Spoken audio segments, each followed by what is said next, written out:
Good evening, everyone, and welcome to tonight's show. We'll be here with you for the next couple of hours or so, so sit down, settle in, grab yourself an alcoholic or non-alcoholic tipple, a snack or two, sit back and relax. The boys from the Baltic Star are here to take away your pains and your sorrows, the stresses of this week, and just fill them with whole new stresses and pains from this evening. This is episode 36. I am Hairy Luke. Thanks, Fitz. Yeah, mate, this is Ben. Ben does his beard every 6 weeks anyway because of his hair cutting schedule. Me and Ewan tend to slide into it every winter. The colder the weather, the longer the beard. We're pre-planning well this year, I think, ready for winter. But yes, we're episode 36 of Boys from the Baltic Star, a traveller adventure, a sci-fi roleplay game. If it's your first time here, welcome. Thank you for joining us. I hope you enjoy it. We go about things in our way, I guess. If you want to get involved in the chat or make nonsense or spend your points or interject or cut in and that, we love to join in the chat with you. If you come up with a good idea, it will suddenly miraculously appear in the game somehow, like has happened before. There's ways that you can literally spend points to change the course of the game to some extent, or just show some pretty pictures or play some pretty music, or we all just stand for Ewan, which is a traditional thing to do. But if you have never followed us before, consider doing it at Twitter, @BoysBaltic. Instagram now, which is Boys from the Baltic Star, I think. I can't remember. I think it's Boys Baltic. Or here, you're here, so just click a like if you're interested, or a follow, or whatever it is. That'd be great too. If you're back for the millionth time, like Ali and Fiddles and Sparrow in the chat, welcome. A special round of applause return for Fiddles tonight. Who's been a bit poorly.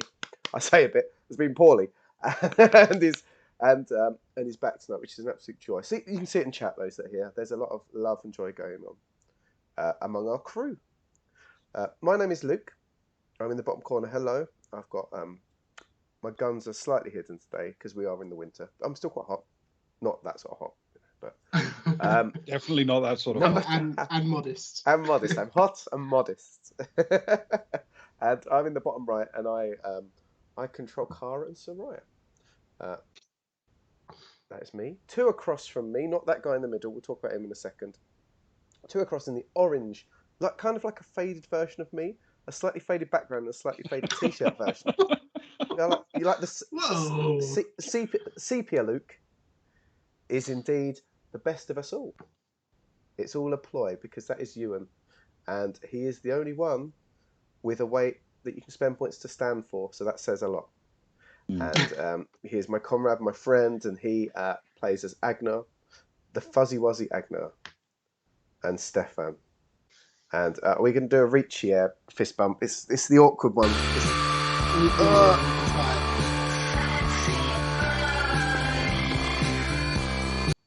See, we definitely need two fake arms that Ben can just hold over his head. Yeah, for such an occasion. Oh, thanks for amazing. He is the sexy boy. You see, especially with that picture. And in between us, like stopping us from being able to whisper to each other tonight, like a TA with two naughty school kids. It is the man who lives his life 24 hours a day in the Twin Peaks dream. But he is the man that brings us nightmares. It is our GM, our referee, as an only traveller. Ben. Good evening, Ben. How are you? I'm well, thank you. Yes, I do see myself as the joy police wherever I go. It is my job to shut down excitement and happiness in it with every moment of my day. Yes. So yes, I'm very well, thank you. Isn't Joy Police the band that formed when Sting joined Joy Division? It should be. If it's not, it definitely should be. I might start a tribute act for the Joy Police and just call Joy Division. From now on, that's canon. So good. That is canon. Yeah. Get the graphics. They appear every Thursday at the Cascade. In fact, I'm making note of that. The Joy Police. There we go. In fact, we could well and truly make them canon because for our subscribers, who are now will be entering their 7th month which is amazing. For the zine this month, we're going to do a Cascade special. We could have the Joy Police playing at the Cascade. They could be a canonical Baltic Star band, Ben. What do you think? Truthfully, I feel now we have to. Yes, it's down.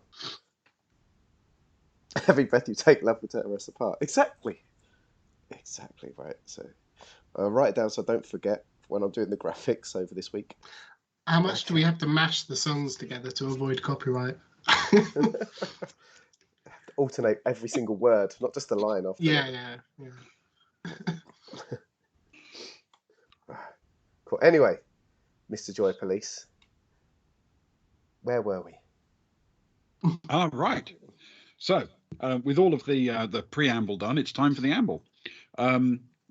So last time, aboard the Seamstress, the last word in luxury, flying ski resorts, orbital hot tub fantasies, and murder, where they also play buckyball. Our travellers are digging ever deeper into the death and dismemberment of Brett Sagar, which robbed the group of a potential expert in carvings. As it turned out, the person or people who attacked him knew a thing or two about carving as well, and our heroes leapt into action, immediately getting drunk, playing buckyball, and getting excited about heroic former Imperial NCOs. They did find time to make a connection to Olivia Sharp, League Security, who seemed to be very helpful until she suddenly wasn't, and one of the leads they tracked down was a Varga called Midran Dakstar, and they staked out his stateroom and followed him when he left, losing him in the lowest level of his section of the ship. On a hunch, they investigated the emergency exit to find it had been adapted to allow people to come and go without being seen on the concourse. In the dark tunnels beyond the hatch, they found Dakstar, and a short firefight erupted. Dakstar, wounded by Zoe Hathaway, threw himself through a secret panel and out of sight, dropping a grenade back through into the tunnel to discourage pursuit. After calling security, and hiding from the grenade, the travellers investigated the secret panel, discovering it led to the bathroom of Brett Sagar's stateroom, an important clue that might lead to progress in the case, though that pesky grenade did give the wounded man time to flee the scene. In all the excitement, we've completely lost track of the latest score in the buckyball match, but I'm sure we'll find time to get back to it, and that is where we resume the story.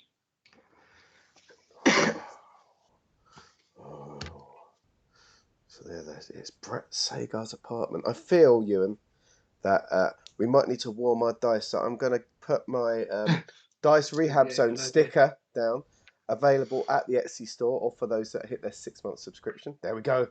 I'm going to put it down so I can put my dice in there to prepare them. I'll put them 6s up to prepare them for the hard work they're going to have tonight. Is this a preemptive rehab? It is. I mean, it's the smart choice, realistically. Well, last Saturday we were trying to roll low, so I'm trying to get their mind back onto it that they've got to roll high again tonight. Yeah. The other stickers you get, I've now stuck to the front of my Traveller Bible. Oh, look at that. That's what we need. The good old, the man himself. Look at him. Look at those forearms. Good the forearms are particularly good in the sticker. They are. Yeah. They're shimmering. It has to be said. Exactly. A boon in the hole. The forearms are tremendous. What forearms? Okay, so where we left off, Zoe had just welcomed the security forces into these tunnels, and she was there with Agnar and with Soraya, who had sort of started poking around into the bathroom of the stateroom that was the former haunt of Brett Sagar. When security turns up, it's not all that impressive, to be honest. You know, it's 3 people. But they turn up and they poke around, and they are very interested in this now shredded secret panel. Not clear why it was put there or when, but they are curious about that, given that the other side of it is a murder scene. I tell you what. Behind the panel, Ben, the hole itself. Yeah. Is it Is it smooth or is it roughly hewn? Grab your dice. That'll be an investigation check, please, with, in this case, intellect. Okay, this is good. Investigation, -1. Intellect, +1. This is a classic Survivor over the last fortnight. Oh, it worked, everyone. You've got to buy the Dice Rehab Zone. I just hit a double 12 six first up. That one, is that a statistically viable pool to which to gather the conclusion that this works every time? I think it's done its job. I'm not going to use it again for the rest of the night, so it is 100. It's going to hit 100%. There you go.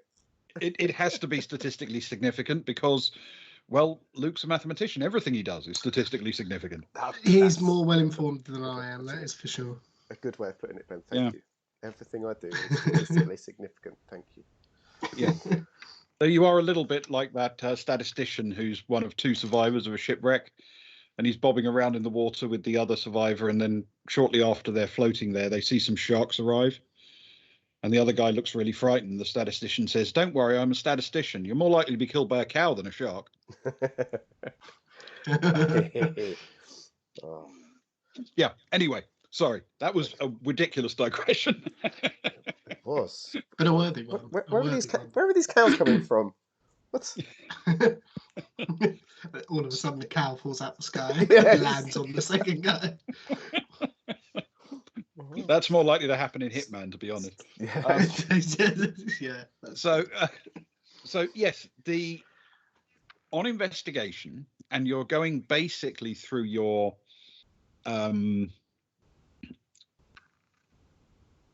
what you can see with the naked eye at this point. Yeah.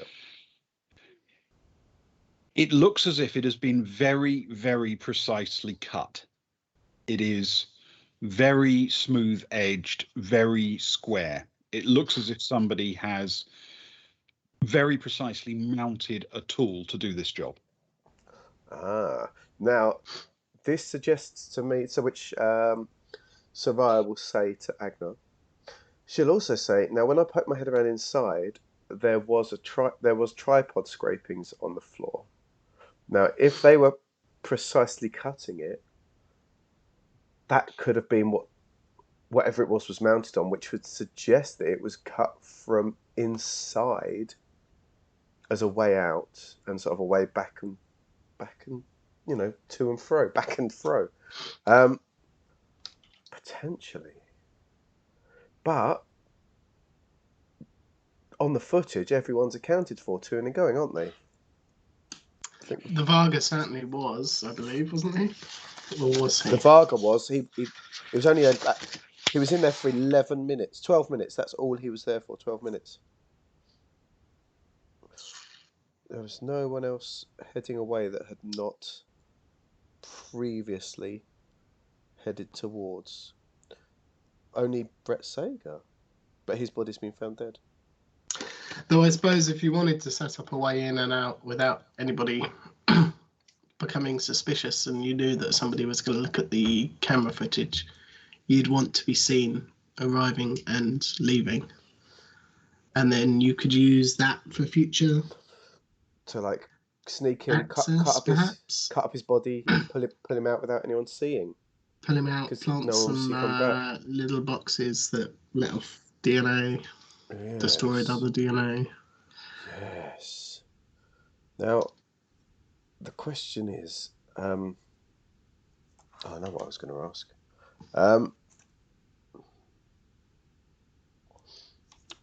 Miss Sharp, you must have been part of a number of investigations over your time and through your research and studies and so on. 1 or 2. Have you ever come across a tool like this before, and how long such a thing might take to cut through such a wall? Is there any way to tell that?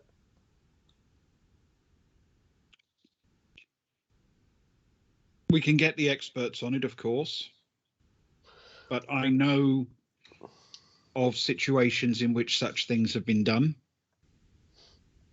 I know how it's done usually. You, in order to do it this cleanly and this perfectly, You need people on both sides of the wall at the same time. Oh. That's good to have you back, Fitz. It would be very interesting to know how long it's likely to have taken. You know, nothing can be certain, because we know the times of people's comings and goings. And so if we know if it had taken a certain amount of time, we know we can cancel out who was in the room, who the actual murderer is, I guess. And we can sort of work out who maybe was on the other side through the same Okay. way. Unless Sagar was trying to cut through to have cheeky times without anyone noticing, but it seems unlikely. I want you to do a task chain for me where you are going to provide a role using your education role Okay. to see if you can add as a bonus to her examination, because you've now seen what you've seen. She's going to now give it a good look. You've got a boon, apparently. Yeah. Well, I'm just about to get on the thing. That's good, because I'm rolling at a 0. Let me warm up. Oh, the third dice hasn't been on the rehab zone. Hang on. Let's get it on there. Stand by, everyone. We're going to have to wait like 10 minutes while Yep. Luke rehabilitates his dice. Let the power of the zone. The boon hasn't come through yet. Oh. Fitz, if you'd managed to... there we go. If you had There somehow we managed go. to just have this on while you were away from your best, you'd have... Think of all the points you would have accrued over the last few weeks. It'd have been boom, boom, boom. Yeah. Right, here we go. Excellent. Right, here we Right. go. Is that with the boon as well? Yes, with a boon. A 6, a 4, and a 2. So that Okay. is 10. So a 10. And you've got a +0, yes? I have got a +0, yes. Okay, 10. Sharp actually rolled an 8, and she has +2. Ah. So Ooh. with that kind of roll, she casts her experience die around, and she says, here's the way I see it.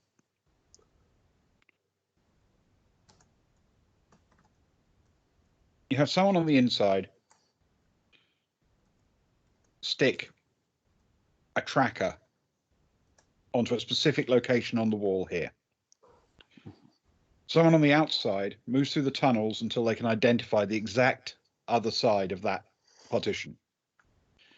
They then rig a device and set it up and set it going. It's locked in place, so it just cheerfully does its job, quietly cutting out a perfect shape.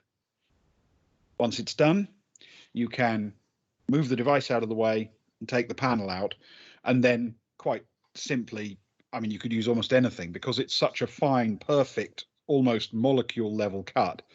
Almost anything would make it fit snugly back perfectly into position.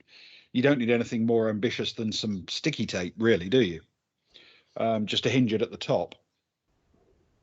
Now, if you've got that, the actual cutting, it would depend on the quality of the tool, but less than an hour, certainly.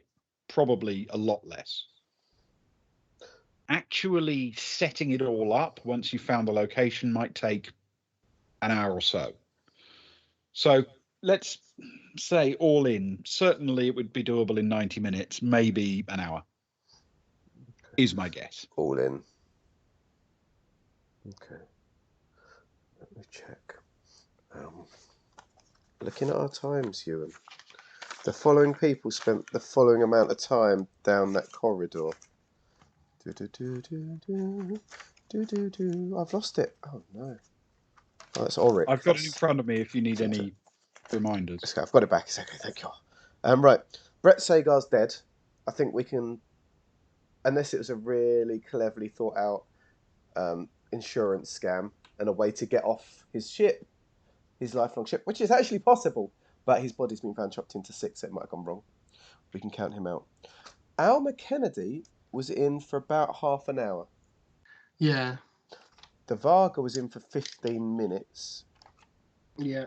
Frosty 4 minutes. It was only 4. Freya Kranev 7 minutes. And then Frosty for the second time, after we've been there though, 44 minutes. Does that fit with what you've got, Ben? I've not written anything down with this. It does. Wrongly. Yeah, cool. So the longest people that were there, Alma Kennedy was there for the longest before us, and Frosty was there for the longest overall, but that was after we saw the dead body. But the hole might have been made after the body to dispose of it, if that makes sense, before people came snooping. Which would explain why what's her name waited for an hour potentially before saying anything. Sharp, did I assume when you? Oh no, the blood was after, wasn't it? So it doesn't matter. There was no body when they found the crime scene, or what they thought was a missing person scene at the time. Yeah, by the time Sharp got to the crime scene, they had a reported missing person, and on investigation, they had no person. Yeah, but I assume this this hole wouldn't have been detectable from the other side then, if presumably your team searched the apartment for the missing person. Well, yes, but we were looking for a person, you understand. So yeah. Once you've sort of opened the door and stuck your head in and make sure he's not hiding in the shower, you move on. Yeah, sure, but the other side is, good enough to pass a casual inspection. Not anymore. It's shredded by a grenade. But yes, at the time it was originally at one point. placed. Yeah. Yeah. You would have had to search fairly diligently to spot it. Mm. Now, we didn't look in the bathroom, or Cara didn't, at that time. The only bathroom she went in was down the other room when the one they over there. when her and Johnny were pretending they were a nice little couple. Not in the bathroom. Not in the bathroom. No, thank goodness. He's not. I don't like it. I like him, but not that much. Although I did like the way he toyed with got the lock open. So I definitely like that. Ah, that was smooth. That was smooth. What there could be. So Sarai's sort of talking out now with Agnar, I guess, because she knows because he's been around the door a bit. She's saying so. So you saying he's old? He's been around the door of it. Is that the sci-fi way of saying it's a bit old? He's getting closer to that door by the day. Theoretically, I guess, if they didn't expect someone to come snooping, someone could have left the bleeper for someone to find after killing the body, and then someone else could have come in to clean up and cut things out afterwards, I guess. So there's no reason why that 90 minutes or hour needs to all be at once. Sarai sort of looks sharp. Says, no one would have to be next to the bleeper while it was there, would they? They just has to be stuck on the wall? If it was fixed, it's fixed. And you wouldn't even have to, come back and retrieve it from the inside because you just made a big hole and you can reach through and pull it out. So the way I see it, that makes perfect sense. I will say the way I see it, perhaps the Varga goes to the room, does away with Brett, leaves the thing on the wall, goes away, doesn't want to come back again, or doesn't want to be seen coming back again, I suppose. Yeah. So his accomplice goes back, sets up the tripod, cuts a hole in the wall. The only person that could be from our records would be Laura Frost. Who has we know she's got technology. She's got the cases, the big case, the weapons. And then him from the escape hatch side helps remove the body.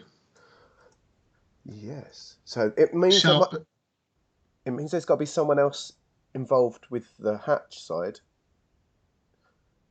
So potentially. Or does because The someone if Varga is the hatch side. or does the Or Varga just set Laura's inside for the cutting? what was it? 30 minutes.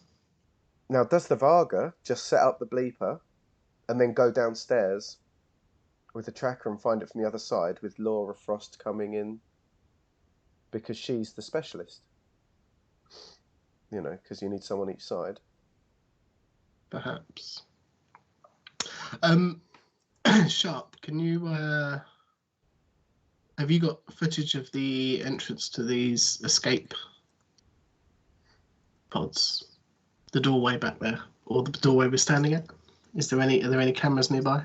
I'm afraid not. The doors are normally triggered with alarms, you understand, to attract attention if they're open. But no, we don't put cameras on the emergency systems. Sorry. It's fair enough. It was worth asking, though, I feel. Always worth asking. Yes. In fact, I've got a question, and she turns to Zoe and says,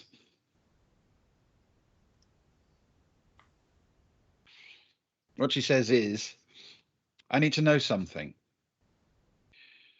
Your Tango, was he CTD? And without any hesitation, without even thinking about it, Hathaway says, no, winged, that's all. Would Agnar know any of that? Yes, Agnar would. Tango is generically used for a target, someone you shoot at or hit. And CTD means circling the drain. Right. Was it likely to be a mortal wound? Would he be really struggling to move? Yeah. Winged I can get from context. Yeah. Can you roll a quick intellect check with and you can have your education bonus as well, actually. Ooh. Or Agnar.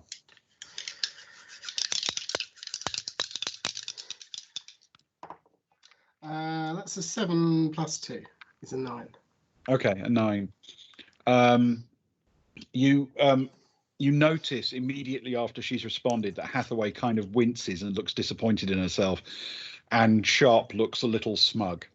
And because you are familiar with this terminology, but not everybody necessarily is, you have spotted that it's possible Hathaway gave something away there about her own military experience. Her background. Yeah. Okay. And she's now thinking, I should not have said that. I should have asked what those things meant. Okay. I mean, one thing's for certain, Agnar will address everyone, I guess. We know the Varga's in on it, right? Otherwise, they're just really lucky to have stumbled across some kind of way out from where we had them cornered. What do all those old films always say? Innocent men don't run. Or throw they don't grenades shoot, at people. or they don't shoot at you. Yeah, he was the first to shoot as well. Because Sarai would say, like, I was on the scene first, and he shot at me before I had a chance for anything.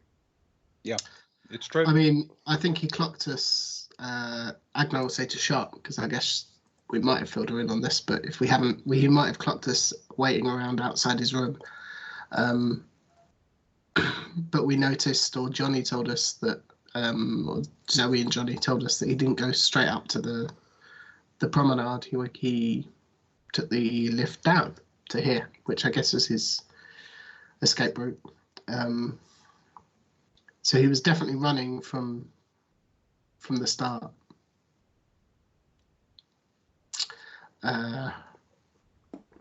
Yeah, when he was getting and followed. I guess he would know where he was going if he was running somewhere. Someone like this would have a plan, right? You wouldn't just stumble across a doorway that's not meant to be a doorway into a crime scene. Reasonable. It might be circumstantial, but it seems obvious to. Reasonable assumptions. He obviously knew where he was going. He was planning to use this as a way of escaping, but he stuck around probably to see if you were following him. If you didn't come down after a while, he could probably have gone back the way he came.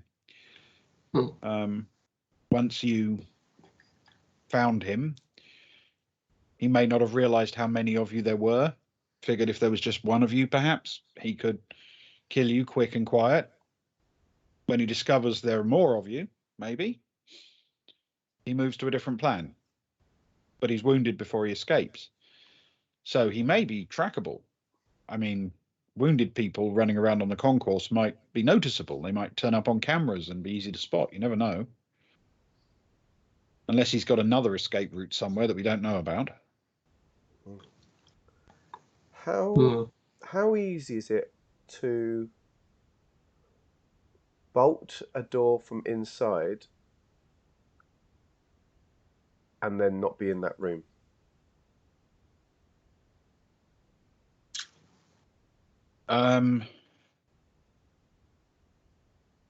If you're this guy. Because we went to his room, knocked on it, after he'd gone. Single berth room, I believe. Was it a single berth room, Ben? Cara, when she scanned it through, it'd have been single berth room. Yes. Single berth room, as you'd know, and he'd gone, so we sort of went to knock on it and see what was up. And it was locked from the inside.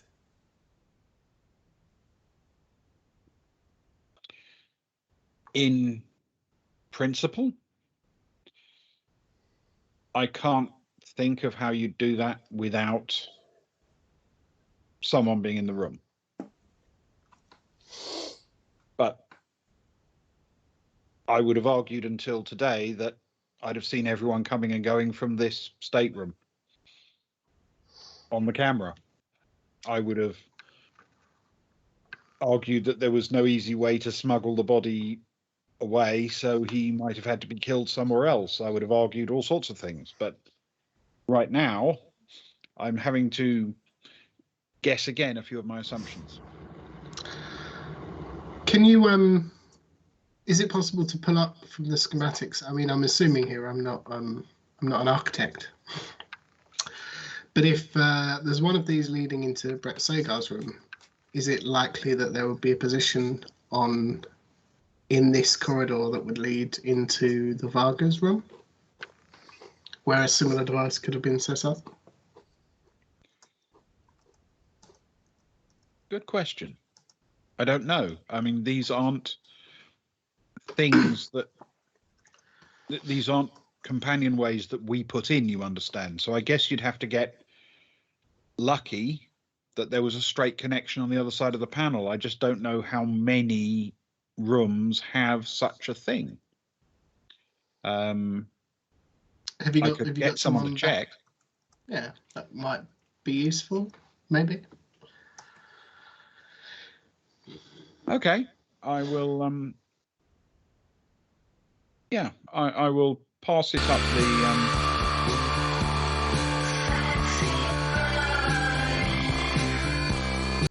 up the line and see what I can get. I don't think we'll have the necessary stuff here.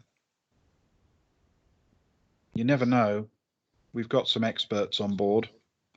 We may have to go back to the ship's design architect, in which case we won't know until,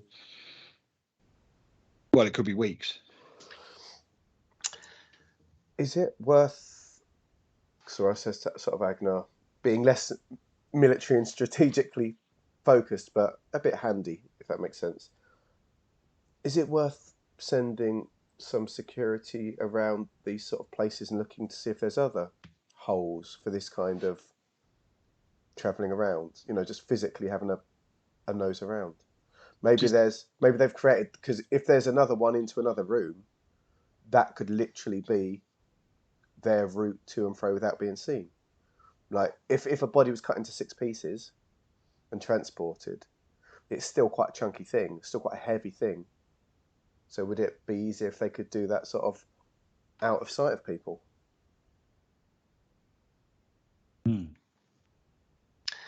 Yeah, I mean, there's no obvious bloodstains around on the floor here, are there? Were there any in the room other than the ones that The only sign of blood we had in the room was by the bed, and based Yeah. on what you've already told us, that itself was significantly reduced in quantity from the way you first saw it. So I have to assume that any lesser splashes and spots would probably have been completely eradicated. Would the initial amount that was indicated to you be the appropriate amount for the state of the body as you found it?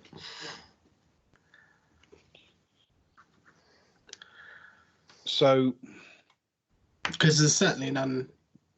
I mean, it could have been cleared up, but there's certainly none here, right? None that you can see. Mm.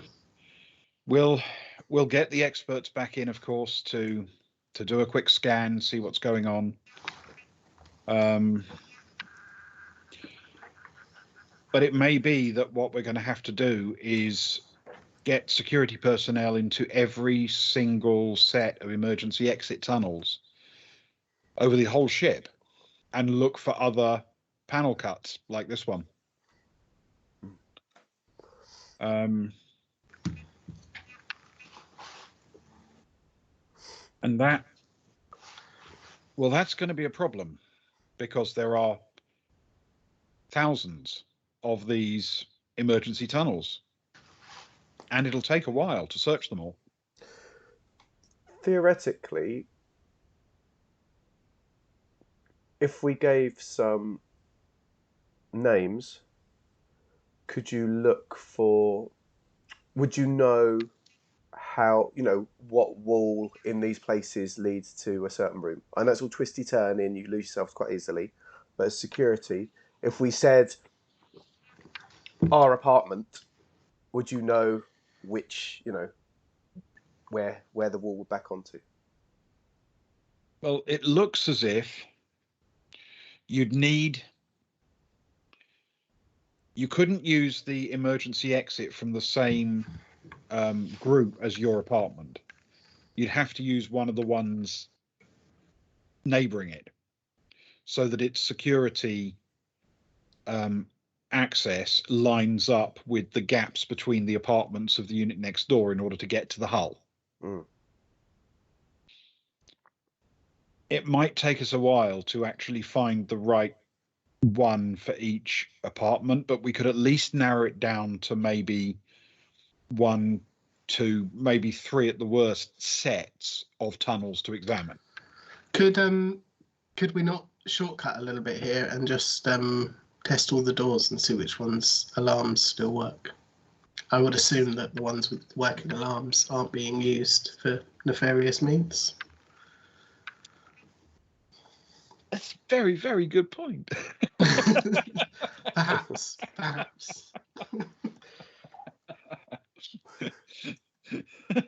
I knew you were here for a reason.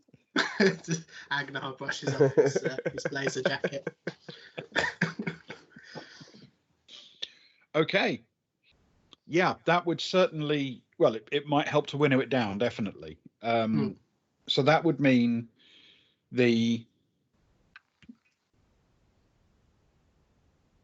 if we sent someone to every unit and poked open the security hatch point for that, the bottom of that unit, just to see which ones sound an alarm, we can do that. She picks up her communicator to her mouth and she says, right, Cathedral. There's an almost immediate check-in.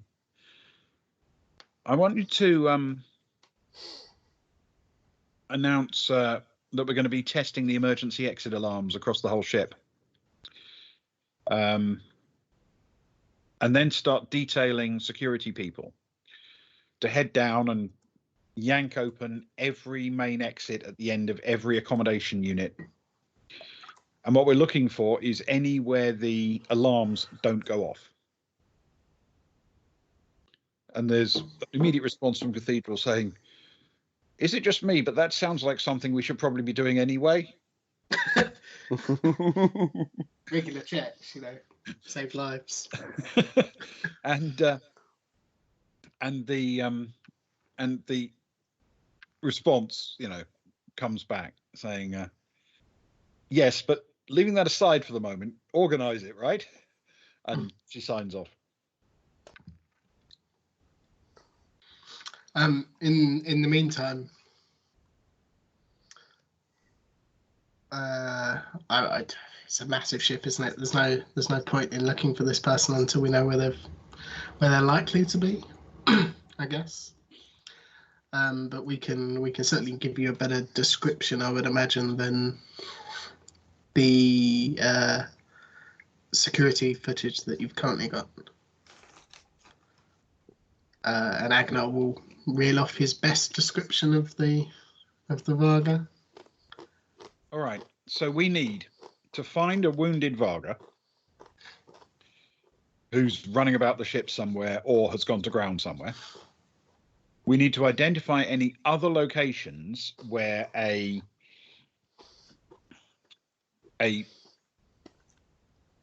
potential access to the emergency tunnels has been secured in such a way that it doesn't make any fuss when you open and close it.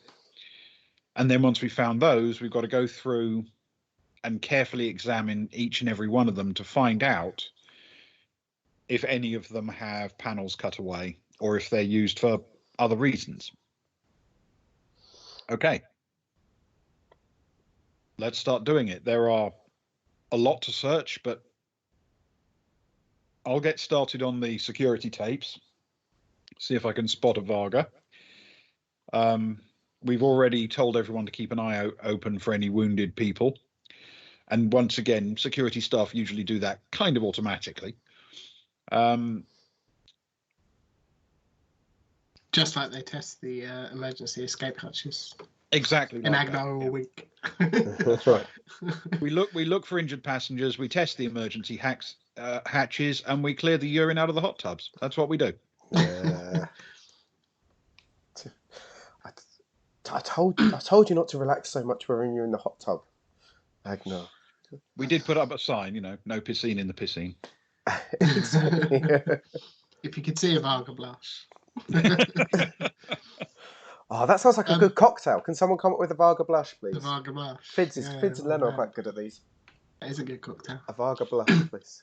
The question is, does it come in two parts, dog and hair of the dog? Let me give you some... One that you leave by your bedside table for the morning after. Exactly. That might help you think of it. I'll just leave that picture there for a little while to give people inspiration. Floofnar. Floofnar is always welcome. Yeah. Agnar will say to Sharp, also, I mean, it's been playing on my mind a lot, what you've said before about making your mark before we went to jump. Is there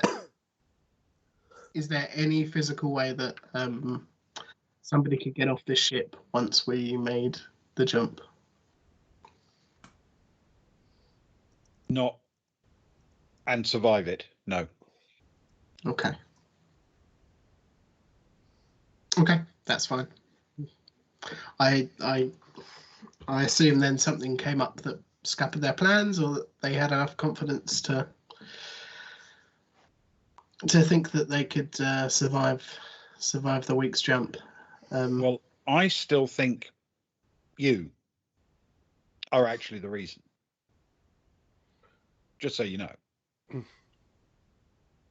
reason for the season. I haven't found any other reason, so I think it's you. Because of our trying to contact this guy. Mm. Yeah, I mean, I suppose it could have even been he could have just been watching over, or whoever actually committed the deed could have just been watching over this guy. Should somebody contact him? I guess it doesn't even need to be an us, does it? It just needs to be if somebody contacts him about carvings, we don't want him talking. It could absolutely be that, yeah. That's fair. Is someone keeping half an eye on Freya Kranev at all? As someone else that we could have talked to? As someone, She's not under surveillance, if that's what you mean.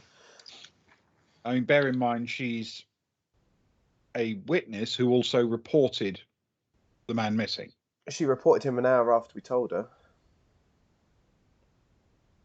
Yes, but you see, that's what she was supposed to do, not fail to report it the way you did. That's true. I'll give you that. I'll give you that. I'll It's give you fair. that, mate. It's fair. But you know, we were doing things during that time, so was she also doing things during that time? Perhaps, as I say, not under surveillance.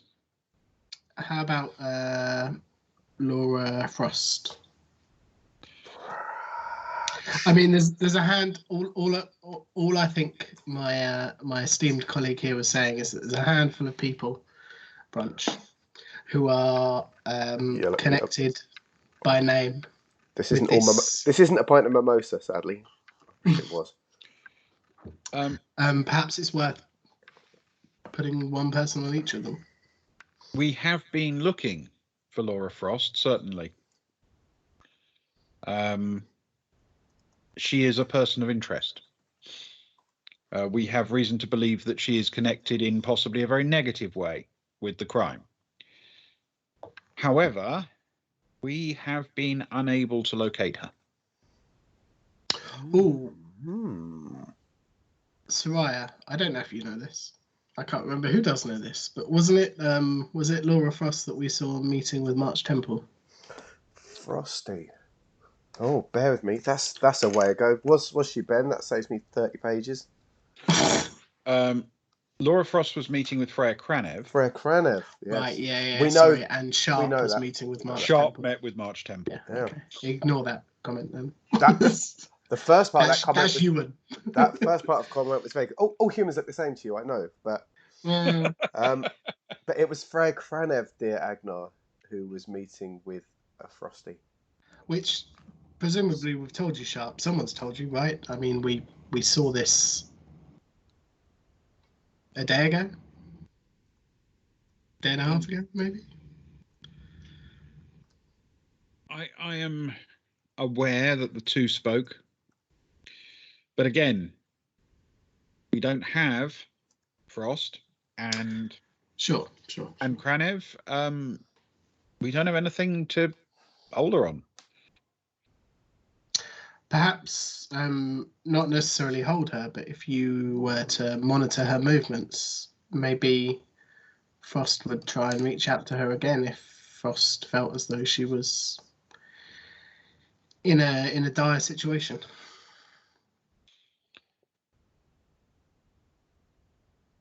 You know, if it was me, I'd go to my contact. Our employers take a very dim view of following paying guests around the ship, unless we have reason to suspect them of a crime, and we don't currently have any reason to believe that she's in any way involved with a crime. Dear Agnar, didn't she request for you and Cara to delete the footage of that morning, the security footage of that hallway? That was part of the deal that we struck with her to get information about the carvings after Brett was clearly no longer able to help us out. Agnar, can you roll a persuade with social for me, please? I certainly can. I rolled an 8 plus 2 minus 3. Oh, it makes it 7. Oh, okay. No. Stupid persuade. All right. She doesn't look completely convinced. She says, I might be tempted to have someone discreetly keep an eye if it wasn't for the fact that my people are now having to go and hunt emergency exits and look through vast numbers of camera footage, yards, and all the rest of it. We've got some excellent tracking people, haven't we, Agnar? Among our number that aren't up to much, that aren't the biggest buckyball fans. I mean, if it wasn't going to get us in any trouble, we could certainly have somebody keep an eye on Freya and make sure she was okay. Perhaps report in if Frost was sighted. I think that's a very good idea. Now, if you don't mind, I will return to my office with Hathaway here for some follow-up, and if you can keep an eye on Kranev without leading to any complaints from her, you understand, then that would be very helpful. Agnar will just look at Zoe and say, Zoe, is that okay with you?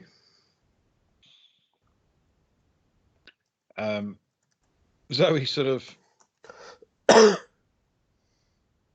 takes out her sidearm very carefully and hands it to Agnar, and is in the process of doing so when Sharp sort of quite subtly just shakes her head, and Zoe hands it to her instead, and she sort of shrugs and walks off to stand by Sharp. If I know our reputation might not count for much at the minute on this ship, but we do vouch for Zoe and her well-meaning in this case. Naturally, but you understand we need to evaluate both her weapon and her story, since she freely admits to shooting somebody. Yes, of course.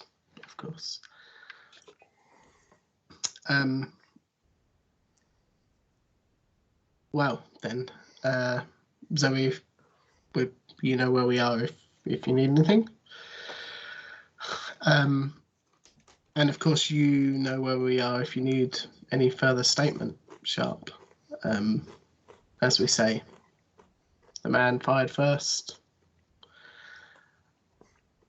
even threw a grenade at us. Han fired first? The man. Ah, okay. Han didn't shoot first. Oh, wait. Who do we believe in this matter? Okay. Sharp and Zoe wander off up the companionway. Her team stay to keep control of the crime scene until the experts can arrive and take over. And you guys are at a loose end. Agnar will hand the sidearm back to Soraya. Thank you. Say thank you very much. I mean, I lose track in my old age, but I'm pretty sure I only used 2 rounds. If that. No, I gave the Gauss pistol. Yeah, 2 rounds. That's what my notes say anyway, out of character. I'm down to 38. We need to go to a shop at some point. But thank you. No. Much appreciated. My pleasure. It was a joy to watch you at work from behind the wall. Not just a surgeon with a scalpel. No. Very true. And to be fair, you did shoot the panel. No. That is true. Which has a very, very different meaning if we were on a game show right now.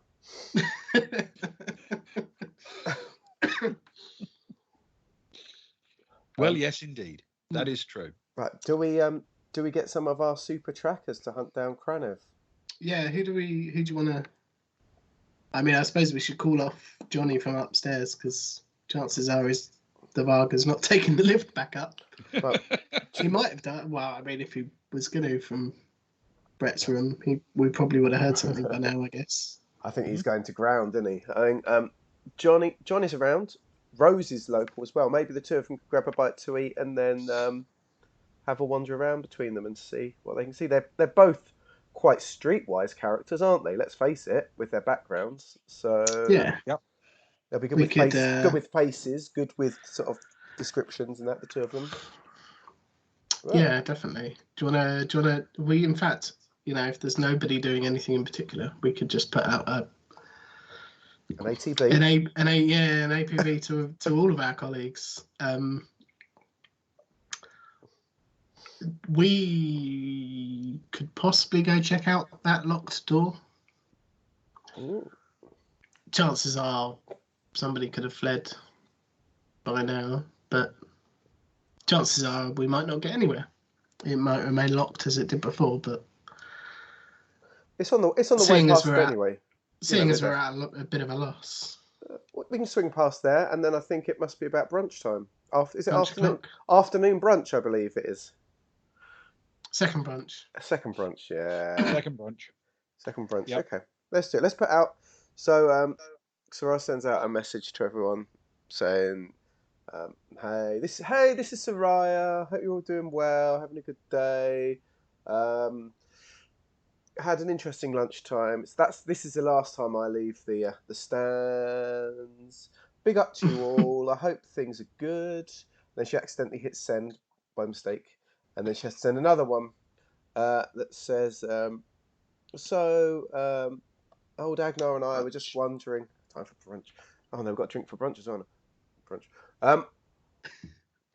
Agnar and I were just wondering if anyone had a few free hours to try and find Freya Kranev and keep an eye on her, please. She's a bit suspicious, but you guys know that anyway. Cara, if you could ping round some pictures of what she looks like, if anyone doesn't know, and if anyone's up for it, we're group chatting this, in WhatsApp. Then please, could you let us know? Okay. You get a little chorus of okays come back. Clearly, Johnny and Sammy and Rose are all up for it. Cool. Nice. You've got an NPC to make note of as well, then. I have. Yeah. The return of the famous Von Cotswolds. Well, It's of been a course. while. It has been a while. So Maximilian is a strong name. Maximilian Von Cotswolds. Maximilian Crochet Von Cotswolds.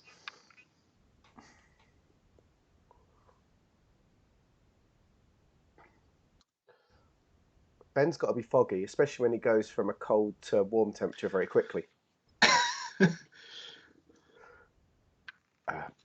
Yeah. It's almost nice to have the Van Cotswolds back after having Cathedral. Yeah, to be fair, I explained Cathedral flawlessly. Mm. You did. You did a good. very good job of it. It must be said.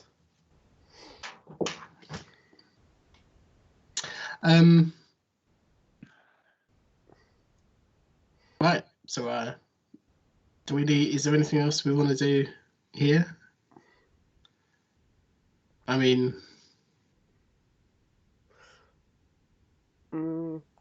let me just quickly peek down the next corridor that we didn't get to, just to make sure we didn't miss something obvious. Because there was one more, I think. Was there, Ben? There was one more. Was there another road down, or have we hit the bottom? There's definitely. It looked like there was potentially a corridor below where we were. Is that fair to say? There are two more cross corridors essentially in this part of the tunnel. Can we just go and have a quick look to see if there's anything we might have missed, if that makes sense? Just a route around. It can be as detailed or not as you wish.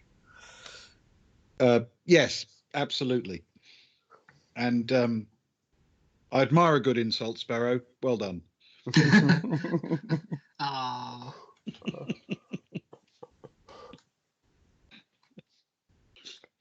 Right for the heart. Another long brunch. Okay, you make your way down to the next two. They're essentially laid out exactly the same way, with the two entrances, but there are the cross companionways as well, which are easier to navigate through. In the space of not very many minutes, it's all lit with the same red emergency lighting. and there's no sign of any further panel cuts in this part of the emergency tunnel system. But this part of the emergency system is completely separate from various other bits and pieces, you know. Yeah, cool. It's good to know. Thank you. Didn't want to miss anything obvious as the last people that left the corridors, and then come back to here in about 7 weeks' time after you've been like signposting us.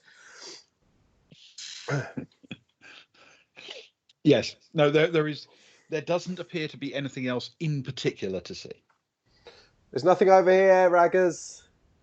Let's go back up top. I'm famished, and I've got a game to watch. In fact, it's probably third brunch by now. Oh no, we're missing brunches by the second. Oh, Can we have a late second brunch or an early third? Let's You get up. completely miss second brunch. Let's get up, check this room. Then check a watch. So I've already missed what, like 45 minutes of the second session. Oh, probably more than that. Yeah. Oh no! Come on, let's go before we miss any more. before we miss any more. I've got a date with a fish suit tonight. Well, indeed. Yes, it's very important to you. that is very true. It's very weird, and having seen what you did with that costume in Hitman, I'm increasingly concerned for the safety of all on board. But but okay. So you're setting off to return to the match, are you, Soraya? I'll follow Agnar via the door. It's on the way, right? We've got to go up in the lift anyway. I think the idea was to have a quick check that nothing's changed with the door, and then she'd quite like to return to the game. If that's okay with you, Agnar, do you need me after the door for anything specific? No, I don't think so. I think, if everyone else is out looking for Laura, and security are out looking for the Varga, that's kind of, unless we're well off the mark, that's kind of all bases covered, isn't it? I guess. Mm-hmm. I mean, it could still be Alma. Yeah, Alma. No, me and her aren't friends anymore. Yeah. Okay. So you arrive at that middle level, and take a look. And as far as you can tell, the door is locked. But then it's always seemed that way to you. No change in the door. Are we able to tell whether it's locked from the inside or locked from the outside, or both? You are unable to tell without doing some significant investigative work. Okay. I don't want to look too sus. Yeah. Should we just give it a knock? Let's just give it a knock. Agnar will knock. Okay. He'll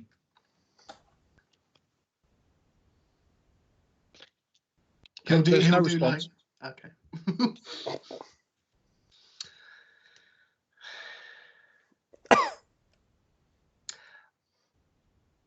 I tell you what, Sarai, you go get some brunch. I'm just gonna hang out here for a little bit. See if anything happens. Okay, bye. So I rushes off to grab a takeaway sandwich and a drink from one of the stalls, like a hot dog or something, and then rush back to her seat next to Duke's to watch the rest of the session. Is her plan, at least. Okay.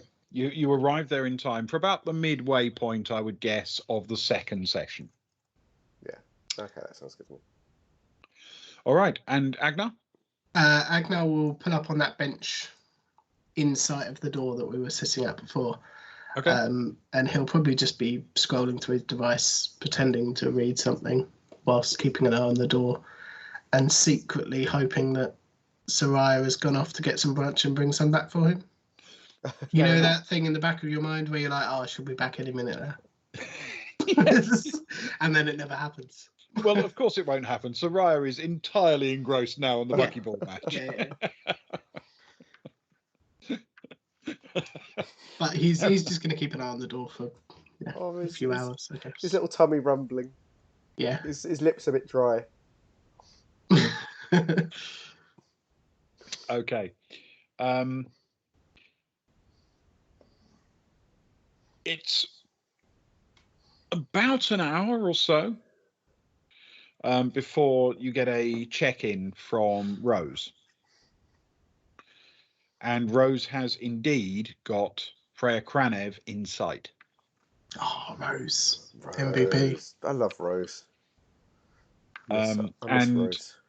Kranev has returned to apparently where she enjoys spending her days, in the place that makes Agnar go floofy, the hot tub areas. Yes!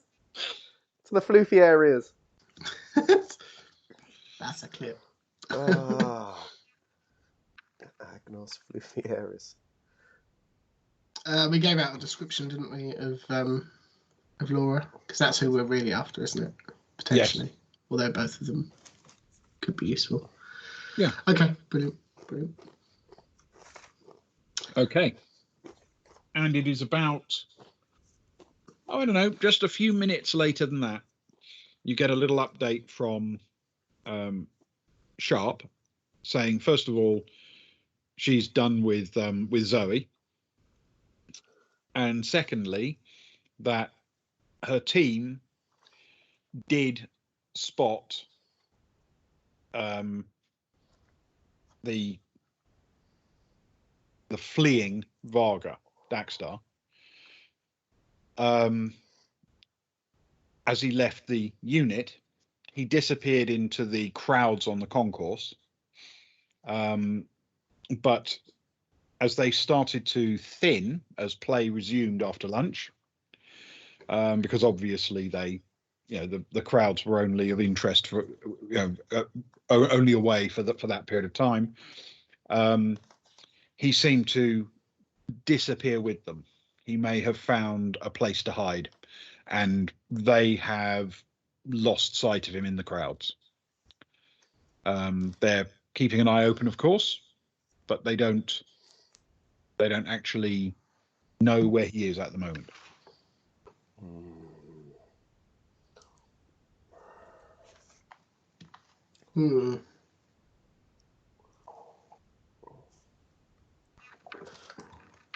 Are we able to get from her roughly the area of the ship that he was last spotted? Yes. He made it a relatively short distance around to the ventral part of the ship's main body. The ventrals. Okay, so this side, we're still on the away side of the ship, aren't we? Is that essentially right? Yeah. Okay. Okie dokie. Yeah. So the in the belly of the beast, so to speak. Okay. Maybe he's running for someone he knows. Oh, I'm not there. Did I get the message as well, or was that just Agnar? She'll have passed it on to the group. Okay. Oh, she's in our group chat as well. Not our actual private group chat, though. She's in group chat. The separate group chat for those who think they're part of the group, but very much outsiders of the group. Indeed. What's Cara doing on the computer again? What's she doing? It's taken her till evening. Do you remember? What was it? Yeah. She was, let me check in my notes because I can't remember either. There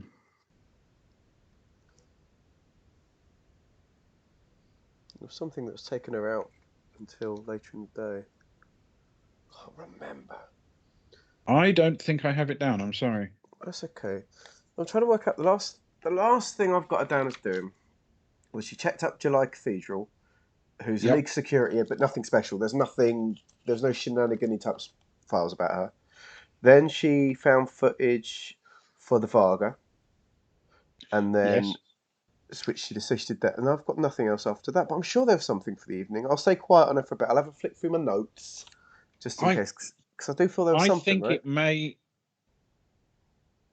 I think it may have been the cathedral search, actually. Oh, then I'm done. The magic. which was to pay off because you had to do the second search manually because the cathedral search was running. That's right. Okay, so I'm still searching that, am I then? I haven't found out about. I'm just doing a regular search on July Cathedral. Okay, that's good to know. Thank you. I'm gonna rewrite that at the top so I don't forget it again. Could have just asked Cara, really, couldn't I? She'd know what she's doing. I wonder if she's eaten all the nuts yet. I find That's it a hard lot. to believe. There's a lot of credits worth of nuts. A lot of and cheesy snacks as well. It's true. Like those little cheesy biscuits you get at Christmas. You know, the ones that are like the club shape and the long stick shape and the diamond and the heart thing. Yeah. Yeah. I know She's got a couple of the big bags of them as well. The stupidly big snacks. ones. You have to keep winding up the top and clipping the top again because it takes all Christmas to get through. Right. She's done them in an afternoon. Okay. So at the moment we've got Rose is staking out the Freya Kranev. Obviously, others can go and help her if she thinks she needs help. We got Soraya watching the match. Agnar is staring at a door. Up the geeks. Up the geeks. But to be fair, Agnar is derived from canine creatures, so staring at doors is what they do quite a lot. God help any postman that comes by. His tail's whacking. That's the way. Yes, the way gardeners are the natural enemies of people. Up the geeks. I think postmen are the natural enemies of Varga. Can Agnar, once that message comes through from Sharp, can he actually leave the door and go to the general area of the ship, and he'll just start wandering around on the lookout for the Varga? Yes. Maybe check the seats. You know, I'm assuming this backs onto some seats in the stands. I might be completely wrong. Well, the seats, if you remember, are essentially overhead. Yeah. Closer to the centre of the ship and therefore above the concourse. Now, that does mean that somebody tucked away in a seat like that can be quite discreet. You know, you'd have to walk along looking up, and then you'd basically be looking at their backs rather than, you know, their fronts. So they can be quite discreet that way. But equally, this is a Varga, and we've already established there aren't that many on the ship, and a wounded one at that. He may not want to wedge himself into a seat and field endless questions from people sitting around him. That is very true. He'll walk the concourse in the general area and just, you know, keep an eye out, I guess. Save staring at a door. All good. And Cara? So is she still working on that search? Or is that search done now? Well, what did we decide? that's an agent search. So, cool. Yes, so she can be doing free. other things. She brushes the remnants of the cheesy shapes off her chest. Sighs deeply. Sets the laptop down. Sets up all her. You know, runs her. She's got anti-hacking software. And let me just check what she's got. Yeah, she's got security and stuff. So she'll set up security on the laptop. You know, shut it all down with the agent going. Put it somewhere safe. Stash it under the bed. Double, triple lock it with all this stuff. You know, pile of underwear on top. Anything, you know, that so people don't know where it is. And then she's heading out into the afternoon light. Okay. Well, that seems like a good moment to take our little break. So we will resume in not very many minutes. Wonderful. Nice.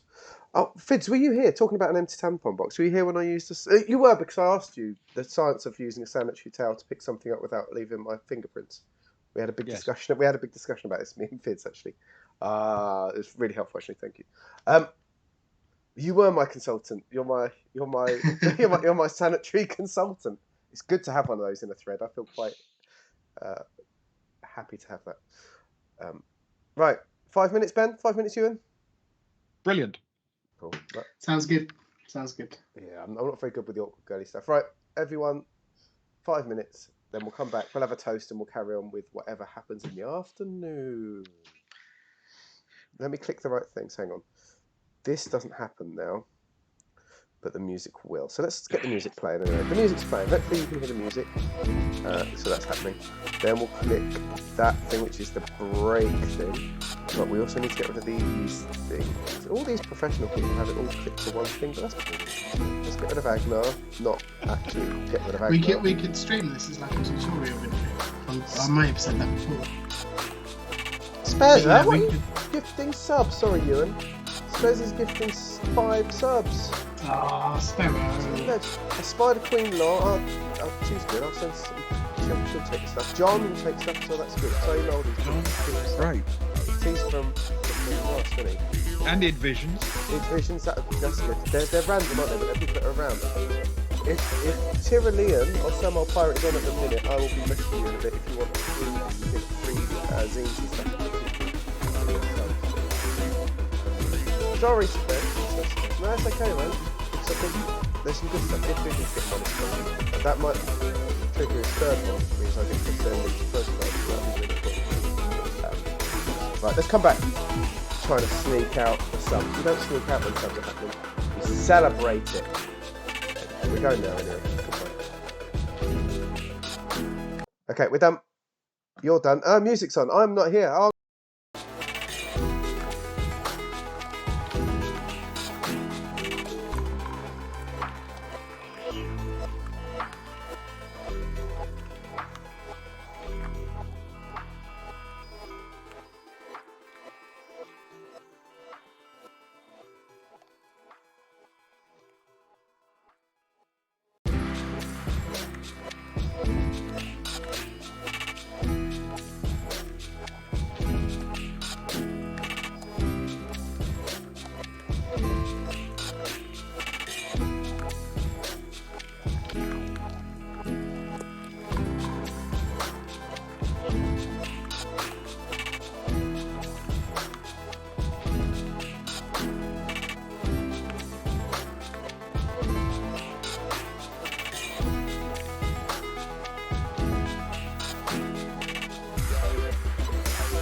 Done. Welcome back, everyone. Ewan just said that he wouldn't feel bad if Sparrow loses. So It's the opposite of what I said. In fact, I said The exact opposite. even if Sparrow loses, give him all the points because I don't want it anymore. I don't need them. Fids will do another. I'll tell you what, I promise this second half we'll get at least a few predictions in. Anytime I'm not doing something, I'll run through some sort of prediction for us. Okay, that's a Baltic Star guarantee. Speaking of Baltic Star guarantees, there is one thing we can guarantee each week, and that is the toast to our fallen comrade and heroic figure, Greyhall Bast. Greyhall Bast was a friend of mine. He was a mentor, a father figure, a brother figure. Sometimes I felt responsibility over him like a son, especially when I was trying to drag him back from the brink of death with my frankly unacceptable medical skills. I still feel bad and responsible somewhat now, even though it was not I that took him into a firefight armed only with a small pistol. Nor was I the one that ran through gardens, killing gardeners and screaming at doors. But I was there when he gasped his last breath, when he reached up that bloodied hand and clutched at mine with hope in his eyes and a dying ember of resentment. The last words he said to me were, "I hate gardeners." And ever since then, we've held it true to the feeling of the Baltic Star. We will never bring a gardener into the crew. Ewan will ensure that he will kill anyone on sight. But it is all for one reason. And that, my friends, is for Greyhill Bast, the late great Greyhill Bast. Greyhill Bast. To Greyhill Bast.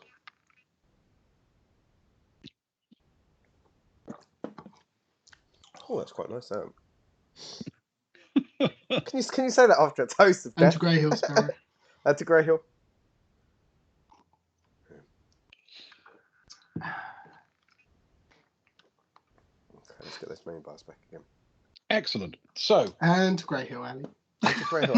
Alley's back to Grey Hill. And there's a lot of people drinking to that as well. Splendid. What a crew Additional you are. Grey Hillage. What a crew you are. And Leno to Grey Hill. It's what Grey Hill would have wanted us to get drunk in a very quick order. Pretty much. He devoted his professional career to getting people drunk. He did. And what an honourable career that was. He was not always an honourable man, but he always honoured his traditions. He was often a very dishonourable man, in fact. He was. But we Especially haven't really after delved into that in meeting the toast. We perhaps ought to take the toasts in that direction at some point. He never short-changed me with the amount of beer in my pint. He always did the thing. He didn't use those little shot measures like they do in English pubs. He poured liberally like they do in certain states in America. Free pour. Yeah. Yeah. Good barman, terrible person. To Grey Hill. Good forearms. To Grey Hill, which often go hand in hand, I think. You've got to be a terrible person to free pour a drunk current. Yeah. Oh, Copious amounts of shots. No, you've not had enough. Fine. Or another. Thanks, Grey Hill. You're my best friend. Absolutely. So, gentlemen, we have Freya Kranev under loose surveillance. Rose has dug out her bikini and is lounging in the hot tub, keeping an eye on her. I'll visualise that. Okay, got it. Carry on.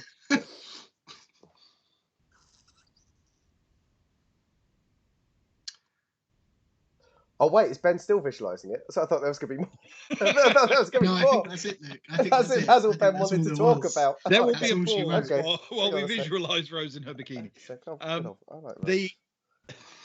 This has suddenly become a hot tub stream. Oh no, it has. Fine. That's why Leno's here. You can't have a good hot tub stream without Leno.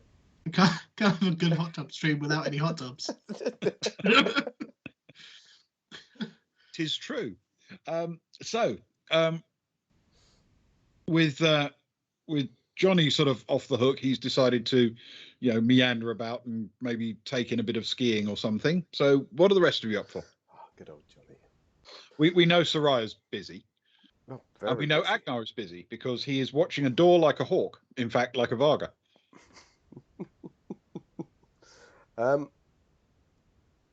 Kara comes springing out. Like, what is the?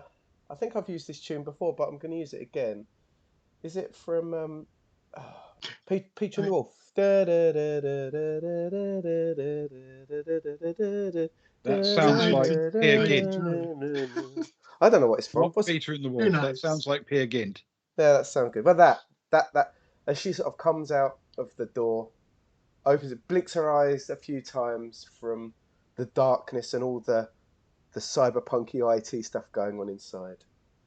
Looks around again, rubs the rest of the cheesy bits off her top. Hoiks her leather jacket over herself, checks her holster for a pistol, and she pings a message over to Stefan and says, "Do you want to hang?"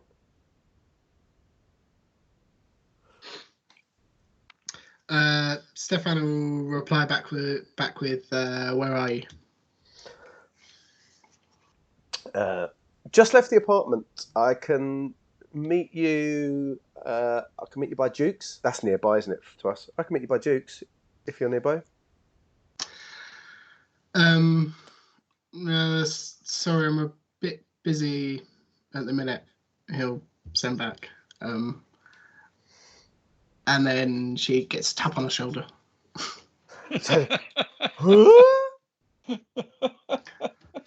Oh no! You've done the old trick of tapping on one shoulder and being on the other side. That's a good bit of cosplaying, everyone. I hope people notice that bit of LARPing going on there. It was something. It was definitely something. It was definitely something. Yeah. Yeah. Well, what do you have in mind? Well, it's been a while. Vlog? You want to do a vlog? I do, but I mean, I'd love to do I'm it. your guy. I want to do a vlog, but shall we vlog from? Shall we do a little? We've been here for like a day and a half, right? And I've not vlogged once. I want to tour the ship. I want to do. Oh, can we just do like a just ping here, there, and everywhere? Can we like show my viewers, show my subscribers the ship? Let's have a little Do bit you of know? fun here, there, and everywhere. You Do you love know what would this. make a really cool vlog? What would? Going down a ski slope without any skis. Now, I was thinking exactly the same thing. That it'd be really good vlog for you to go down the ski slope without any skis while I recorded it. Fiddles, we're going to try and find only hangers on. We're going to start a little hangers on group. Cara will send a little message out. I don't know how many subscribers she's got these days. Not too bad. Probably no one on the ship, but she'll send out a little message to her subscribers. First of all, with Stefan behind her. Hi, this is Cara Alaska, and I'm here on the Seamstress. A luxury cruiser, watching the buckyball. She sort of half rolls her eyes at it. She loves it really, but she's got to play it up. Half rolls her eyes. I'm here with the man, the myth, the legend, Stefan. How you doing, Steffi baby? That's me. Hi. That's Stefan. He's here with me, and we're gonna show you around this ship. Those of you that have never been on such a cruise before, you know, they come into your orbit, they leave again, with the rich and the not so rich, the buckyballers and the skiers, the drinkers, the partiers, the wastrels of life. If any of you happen to be on the ship or know someone that is, get them to come and say hi. Let's create a thing. Thank goodness all of those. What's it called where everyone turns up in one place and does a little song or dance? Flash mob. Thankfully, flash mobs are a thing of the ancient past. Thank goodness they died out and were outlawed. But we can all meet up and we can do something. So if you see my man or myself around, come and join us. But first, we're heading off to the slopes. As she finishes the vlog, says, "Come on, Stefan, you know the way. Lead the way." And Stefan will lead on via the nearest bar, I suppose. We'll pick up a couple of takeaways. Okay. On the lift. Yeah. There's no shortage of cross-key lounges en route. And if you want something a bit smarter, you're not actually far from the nursery restaurant.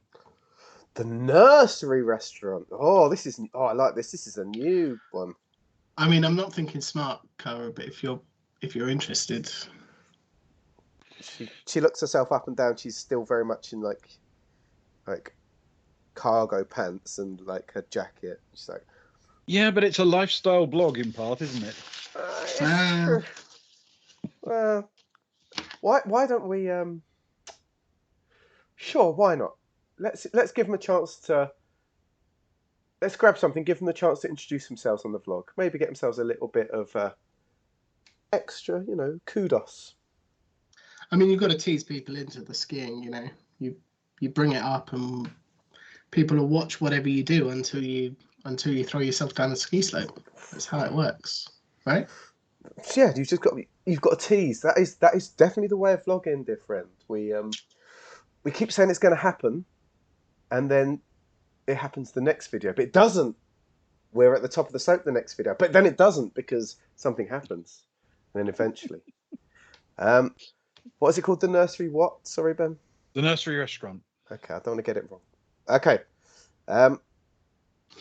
They head towards it. How busy is it inside? It's mid-session, isn't it? So it's quiet. The nursery has it's situated in such a way that there aren't any seats between it and the actual pitch. Oh, that's lovely. So those who are dining there can literally look up and see the match. Accordingly, the way it's designed is with a series of sort of bench tables with seats, so you can actually rock back in the seat to make it more comfortable to look up if you want to. Oh. Cara pauses. This, I tell you what, mate, this is not bad, is it? This is not bad. Says, come on, I've got an idea. And she drags Stefan over to the sort of the bar sort of area. Is there a Tim behind there, Ben? Naturally. Actually. Although she's not Soraya, so she's not a big Timmer. Hi, how are you guys doing here?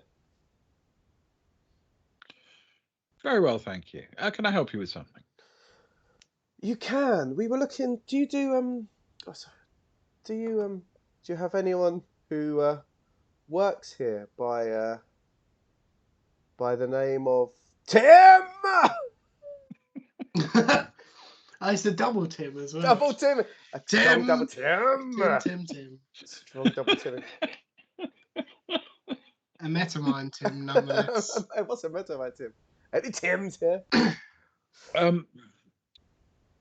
There's a sort of brief moment where he's about to shake his head, and then he sort of reads the room, Yes. and gives a little smile and says, "Ah, I think I'm right in saying we employ nobody who isn't called Tim."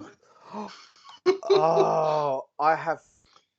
Well, we both have, don't we? This is Don't we? this So we is have our just kind the of place, person. Cara. We've got just the person we need to bring here. One evening, she would love this place. You must be the most highly regarded place on the whole ship. All We are Tims. the very finest restaurant on the ship, yes. We will definitely be back for a good meal sometime, but we're quite busy this afternoon. Do you do any food to take away at all, Tim? We don't run a takeaway service, but people have in the past arranged to have food made up to go, even though they are available to collect it, if you see what I mean. I do see what you mean. We would love a picnic, wouldn't we? Oh, could you provide the sort of picnic that would suit a couple of young 30-somethings willing for a bit of danger, a bit of skiing, some shenanigans, a bit of pink lemonade, maybe?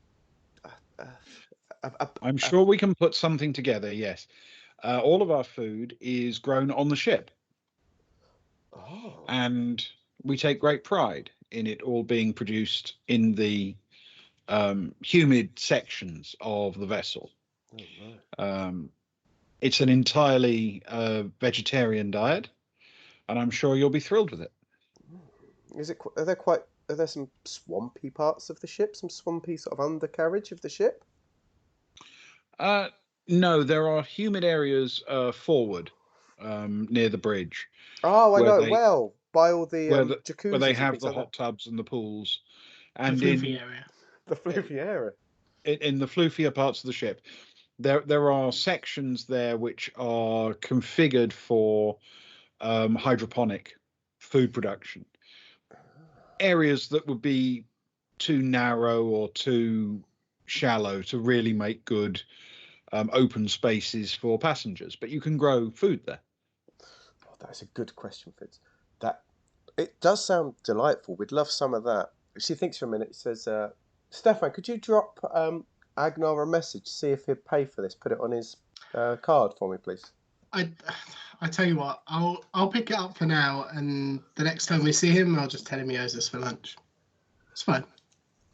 I like it. He'll pay. I like your thinking. Cara sort of reaches into one of her trouser pockets, and she pulls out 3 dice, and she says, "Tim, I'm assuming this will take a little while. Are you a gambling man, Tim?"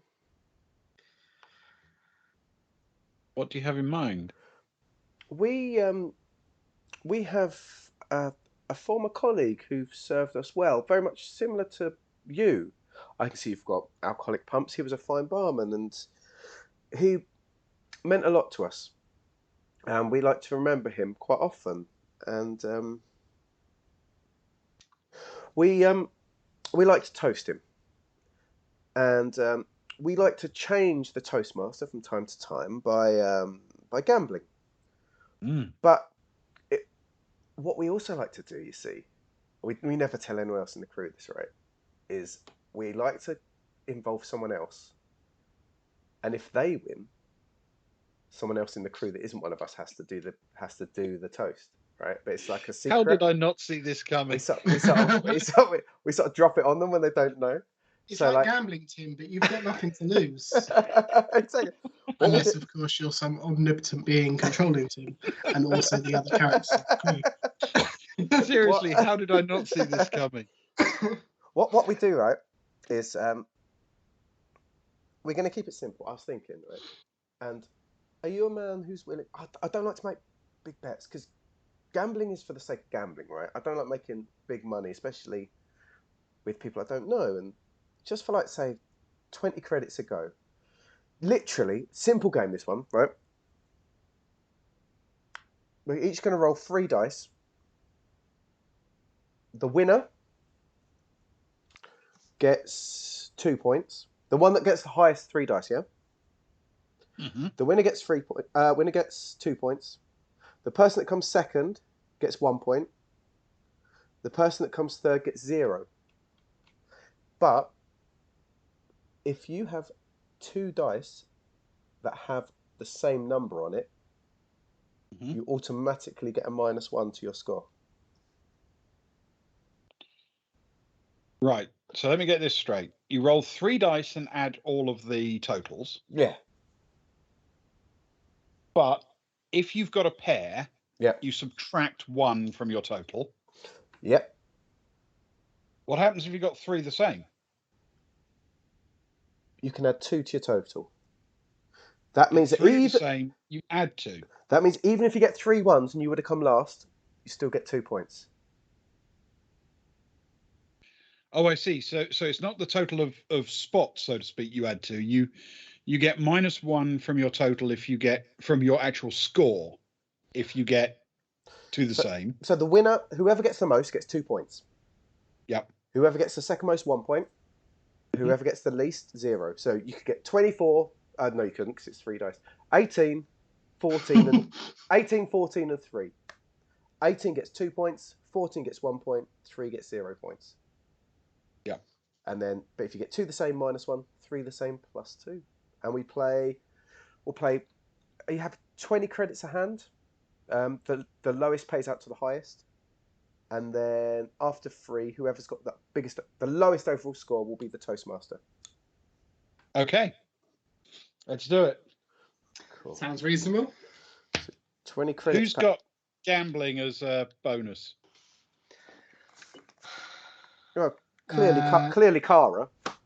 Clearly Agnar. He's not there. Cara's got not Stefan. Cara's got a 1 on gambling. Cara's got a 1. Well, then Cara can have a +1 to these. Thank you. Oh. A +1 doubles. +1. Here we go. To every roll. I've had them on the dice rehab. I'll tell you what. I know I said in this the choose the prediction outcome, the first for the 10+. I'm going to change it slightly. Who out of me or Ewan gets the highest score in this first hand will pay out on. How about that? That seems more reasonable. So we can get a new prediction. Fair enough. Yeah, that seems fair. I mean, 3 dice. You'd like to think one of us would get. Here we go then. First hand. Yep. Come on, Tim. Okay. Oh.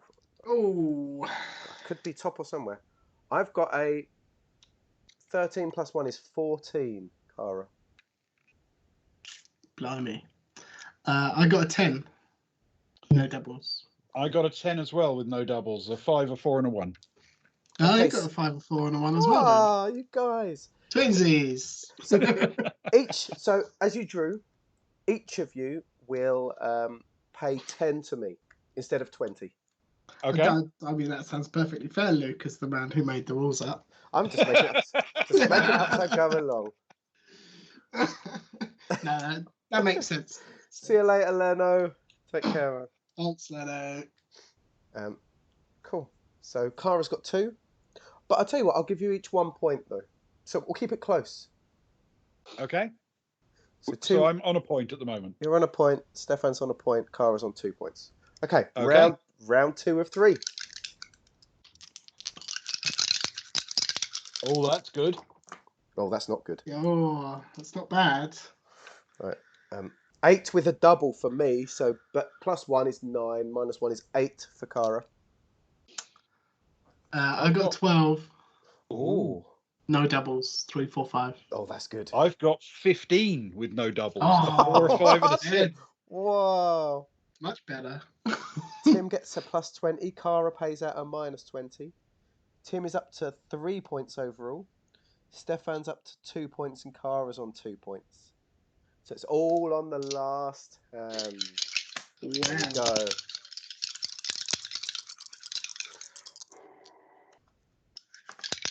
Oh, okay, that's hopefully okay.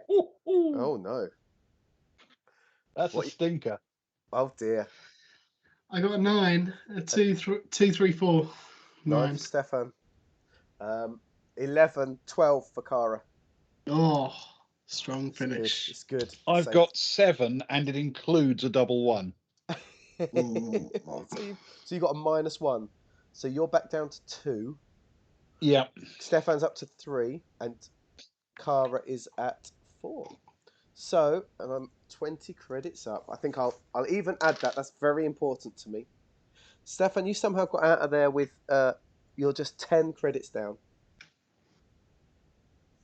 It's not bad, I suppose, in the grand scheme of things. And it's not even a brunch. Tim is 10 credits up. No, 10 credits down. But most of all, the most important thing to note is Tim, our dear new friend. It will be a pleasure to tell our crew that one of them will be toasting for the foreseeable future. Thank you. You've brought us more joy than we could ever have hoped for. Thanks, Tim. Thanks, Tim, let me buy you a drink, as you're such a good sport. Thank you. I feel I'm going to need one. Is this still on Agnar? Yeah, Stefan's keeping the running. He'll pass it back to Agnar for Daddy Agnar. Okay. So it's moments later that Tim brings out a sort of bag containing a pretty luxurious looking picnic. There are a mixture of sort of hot and cold dishes, some rather remarkable looking salads that are color coded and themed. Oh. So there is literally a sort of yellow and orange salad, and there's a green and brown salad, and there's a sort of red and purple salad, if you see what I mean, based on the ingredients that go into them. But there are also some remarkable little, they're quite reminiscent of what you might see sort of as side dishes in an Indian restaurant. They're little pots of hot potatoes and green vegetables and little miniature stews and things like that. Oh, it does. I can sense I'm dribbling here just listening to it, to be honest. Very nice. Kara pulls out the camera, but instead of turning it towards the picnic, of course, she turns it upon herself. But she turns around, so it's all 3 of them are in there. Hi, this is Kara Lasker, and I'm here, back on the Seamstress. I'm here at the nursery restaurant with my man Stefan, my man Tim. Hey, Tim, how you doing? Okay, thank you. Talk us through the delights of this picnic. And she'll wait for him to... I'm not going to make you do it again. He explains what's there, all of the relevant dishes. And I'm sure they have much more exotic names than I would know. But it's a nice selection. So if any of you are on this cruise line, I'd look at it. This was just for 2. I'd massively recommend it. If any of you know anyone that's on it, ping them a message. If you're considering a cruise in the future, it's the nursery restaurant. You got any other places anywhere, my man? Or are you just this one place? The only one I work. Well, and that's all it matters. there's many places in the world, but this is the one place that this Tim works. They're all Tims here. So come, give your money to Tim, and get a beautiful, beautiful picnic. Car Alaska out. And it closes it. Thank you, Tim. That looks absolutely beautiful. Have a fantastic afternoon. We'll definitely be back in here one evening. I think it's. What do you reckon, Stefan? Sounds like a good works night out in here. It does. It does. Perhaps, if we've got anything to celebrate, we could swing by. Yes, cool. Have a lovely evening. I'm sure. Tim, is the alcohol vegetarian as well? Quite often, they use fish scales to filter these things. Those strawberry. What's that strawberry fish called on Gurkha? There's some of that coffee knocking around on this station I've seen, but I worry about the other uses of the fish. Yes, Yes, I was literally about to start a prediction saying, would you have mentioned the strawberry fish? Too slow. Too slow. Curses. We are quite careful that everything we serve here is actually made here on the ship, including all of our drinks. That's even better to know. Wonderful. We're very much a fan of locally sourced, locally grown produce, aren't we, Carl? Oh yeah. One of the advantages of being in a spaceship is low pressure, low temperature distillation is really just the thickness of a hull away. Yeah, I remember making an advertising campaign for that back in the day, using those exact same words. And then some lousy TV soap called Neighbours used a very similar phrase, but I think they went for a footstep away. I think. Yeah. Thank you, Tim. We're looking forward to this, aren't we? But don't drink too much, Stefan, before you get your bum on that snow. I mean, it all helps. You got to be lucid when going down those slopes. Got to be lucid, not pisshead. To the slopes. To the Slopes. Bring the picnic. Let's go. Carl wakes out onto a shoulder. Obviously, Stefan's just like strode off, like some kind of like trying to take over a country or something. I mean, what better to go down the ski slopes on than a picnic blanket whilst you're eating salad? Is that your plan? What's your dexterity again? It's 12. Oh, okay, it's possible. I can picture you doing it, Stefan. I can picture you doing it. Yeah. I can't. Oh no, Spezza! I hate you so much right now. I love it. Oh God, I want a bit The perfect paper. heart attack. I found a bit of paper now. Okay, I found a bit. Carry on, Stefan. You take charge. So you are moving in the direction of the back of ship, the stern. Yes, we did, Spez. Yes, we knew. I didn't see Luke's trick coming, and I'm kicking myself for that. Did you not? Been trying to unload it. You make your way to back of ship, to the stern section, and find that rather substantial, impressive lift shaft, much larger and more substantial than the ones around it that lead to the accommodation areas and other parts of the ship. But this one, as you saw on the way through, leads down to the docking bay at the rear. Obviously, not a lot of use for that right now, but there's a fairly steady stream of people, either crew members going to and from engineering, or people returning to their docked ships because they've got personal possessions there they want to go and collect or examine, and of course a significant number of people taking down the approach to the ski slope, which is just one level down, and then you spill out the sides of the lift there, and you're on top of essentially two separate ski slopes built back to back. That's how it's more or less arranged. There's a limited amount of flat, hard snow at the top, which people can meander about on. And then the two slopes diverging down into the seam of the ship. Is Kara coming up in the lift with, or is she? I don't know. Where's the best shooting spot, Kara? I'm assuming you're going to go up and down a few times, so I'll do the first one from the top up. Nick, it's good to introduce it from the top, isn't it? You know. Yeah, perfect. My dear friend. Yeah, like a before picture, where the after picture involves the broken limbs and the blood and everything. Exactly. Yeah, potentially.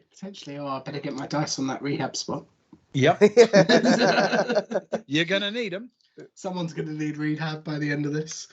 In the lift on the way up, Stefan will look over at the nearest person next to him and just hold out a bowl and just say falafel.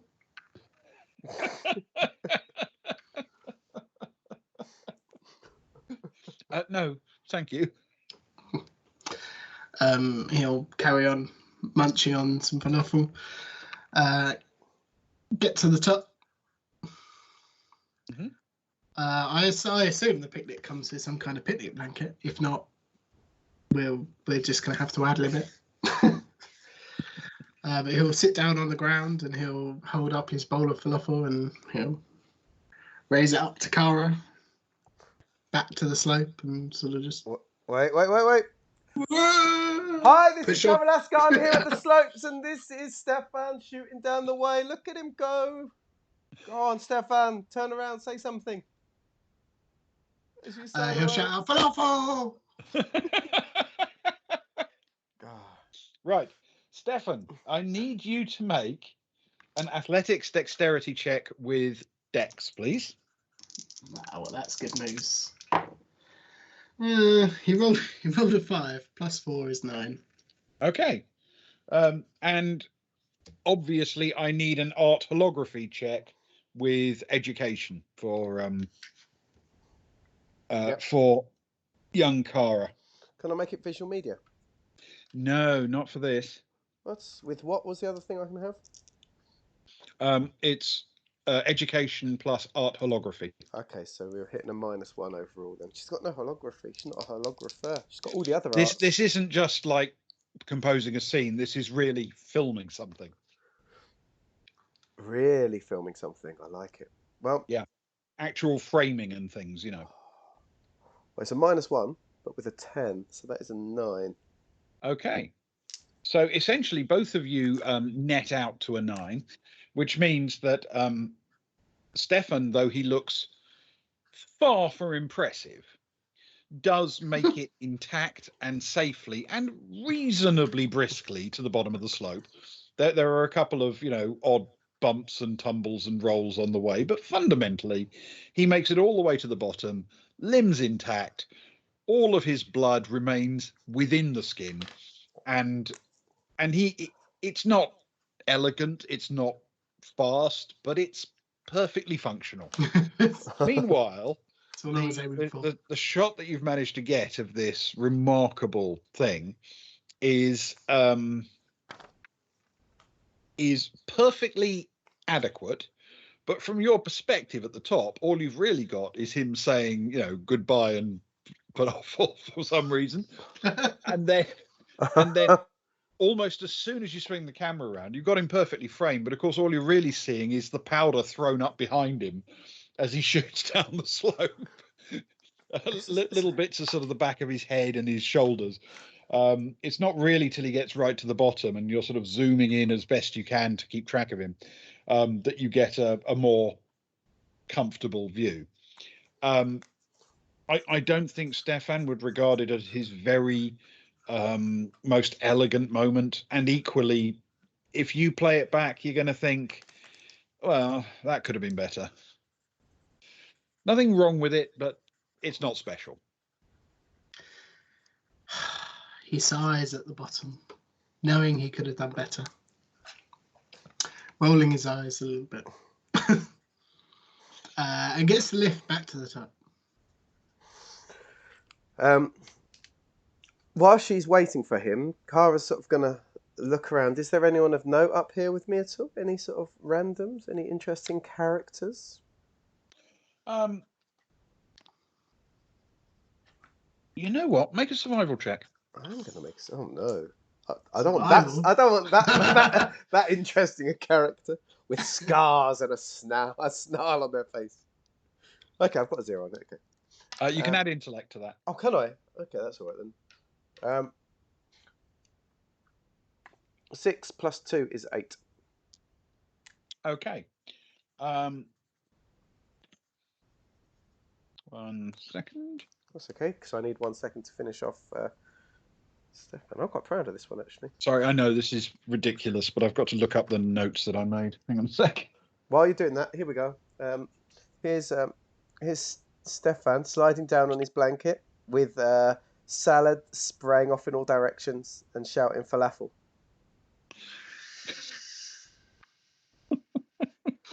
There we go. I hope we all appreciate that. Oh. That's for you. Fantastic. That's another awkward picture. It's a tartan rug, though, which I always felt they had to pack our meal with a tartan rug, though, surely, right? It's a picnic. Yes, it wouldn't be a picnic without one. No doubt. Yes. Yes, I think that's an excellent job. Well done. Thank you very much. So, yes, there are a couple of people who...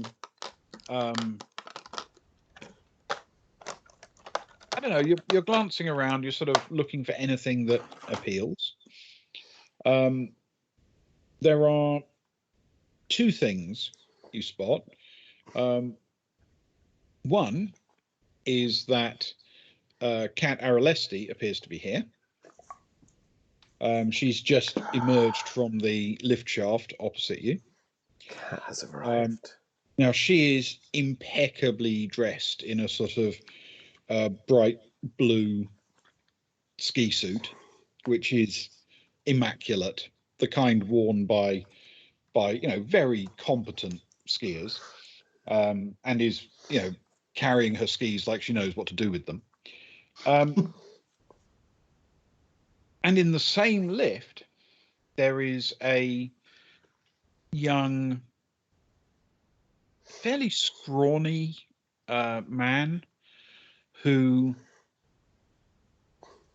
is also well dressed and well equipped. Oh. Is it that tight an outfit? Is it? But seems much less confident. Where she is very much in her element, he looks really timid, and most notably timid. The thing that you are immediately struck by is the fact that the thing that is making him more timid than anything else seems to be Kat. He looks genuinely in awe of, and at the same time stricken by being in her presence. Does she seem to know him, though? Or he's just a bit overwhelmed? She doesn't appear to have paid any attention to him whatsoever. She may not even know he exists, which may be adding to the slightly pained expression on his face. Tim. I've got it. Thank you. Tim! Everything is very... This whole stream is very timid. That's what I was saying. Very timid. So he's just the latest in a long stream of timidness. Carmen's going to make a beeline for Kat. Sort of waves as she gets close. Hey, Kat, how you doing? Oh, great. I didn't know you enjoyed skiing. I don't, but I really enjoy picnics. Have you eaten at the nursery restaurant before? It's all grown locally. I will confess, I've had all of my rooms so far in the suite, so it's entirely possible the food was sent from there, but I don't know. you should. We were looking at going out. It looks delicious, as you can see from here. If you'd be interested over one of these evenings, it'd be really nice to get out there either as a crew or just sort of as a girls' night or something. We could take Love to. Rose and Zoe and just hang out. Really cool. Yeah. She sort of Cara sort of smiles playfully over the shoulder at Kat, clearly sort of playing. She knows Kat doesn't know him, but she's like loud enough for his earshot. Who's your friend, Kat? There's this sort of look of, huh?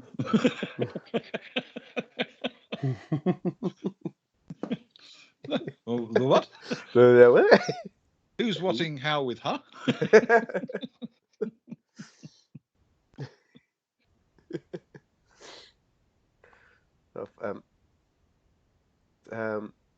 Sort of as Kat turns round, Cara will say to the guy, "Ah, you've come dressed for the slopes, haven't you?"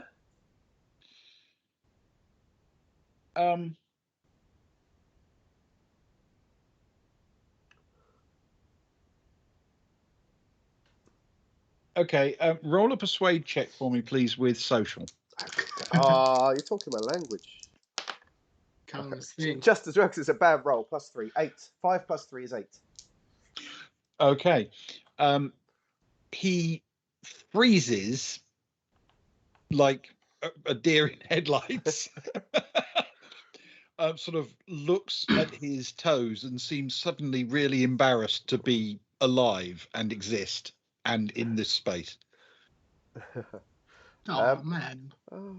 It says, don't mind me. I'm gobby anyway. Don't mind me.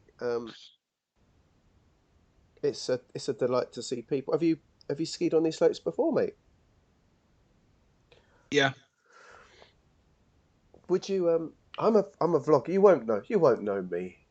You won't know me. But I do like to vlog. Would you mind? I'm trying to vlog all around the ship just to let my followers know. Would you mind being in a vlog with me and my friend Kat? Would that be okay? He is having real difficulty keeping a smile off his face. Yeah. Okay. Do you mind if I stand on one side of you and Kat stands on the other? Yeah, great. It's quite a tight angle though, so we need to squeeze in a bit. Is that all right? Yeah.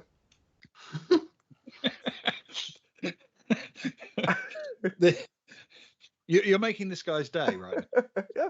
I think you've got to. He looked nervous, bless him. I want to cheer him up. So that's okay. What I'll do, I'll just do the preamble. Kat's done this before. In fact, that's just how I met her. In fact, so I do make long-term friends from vlogging with people for the first time. What's your name, mate?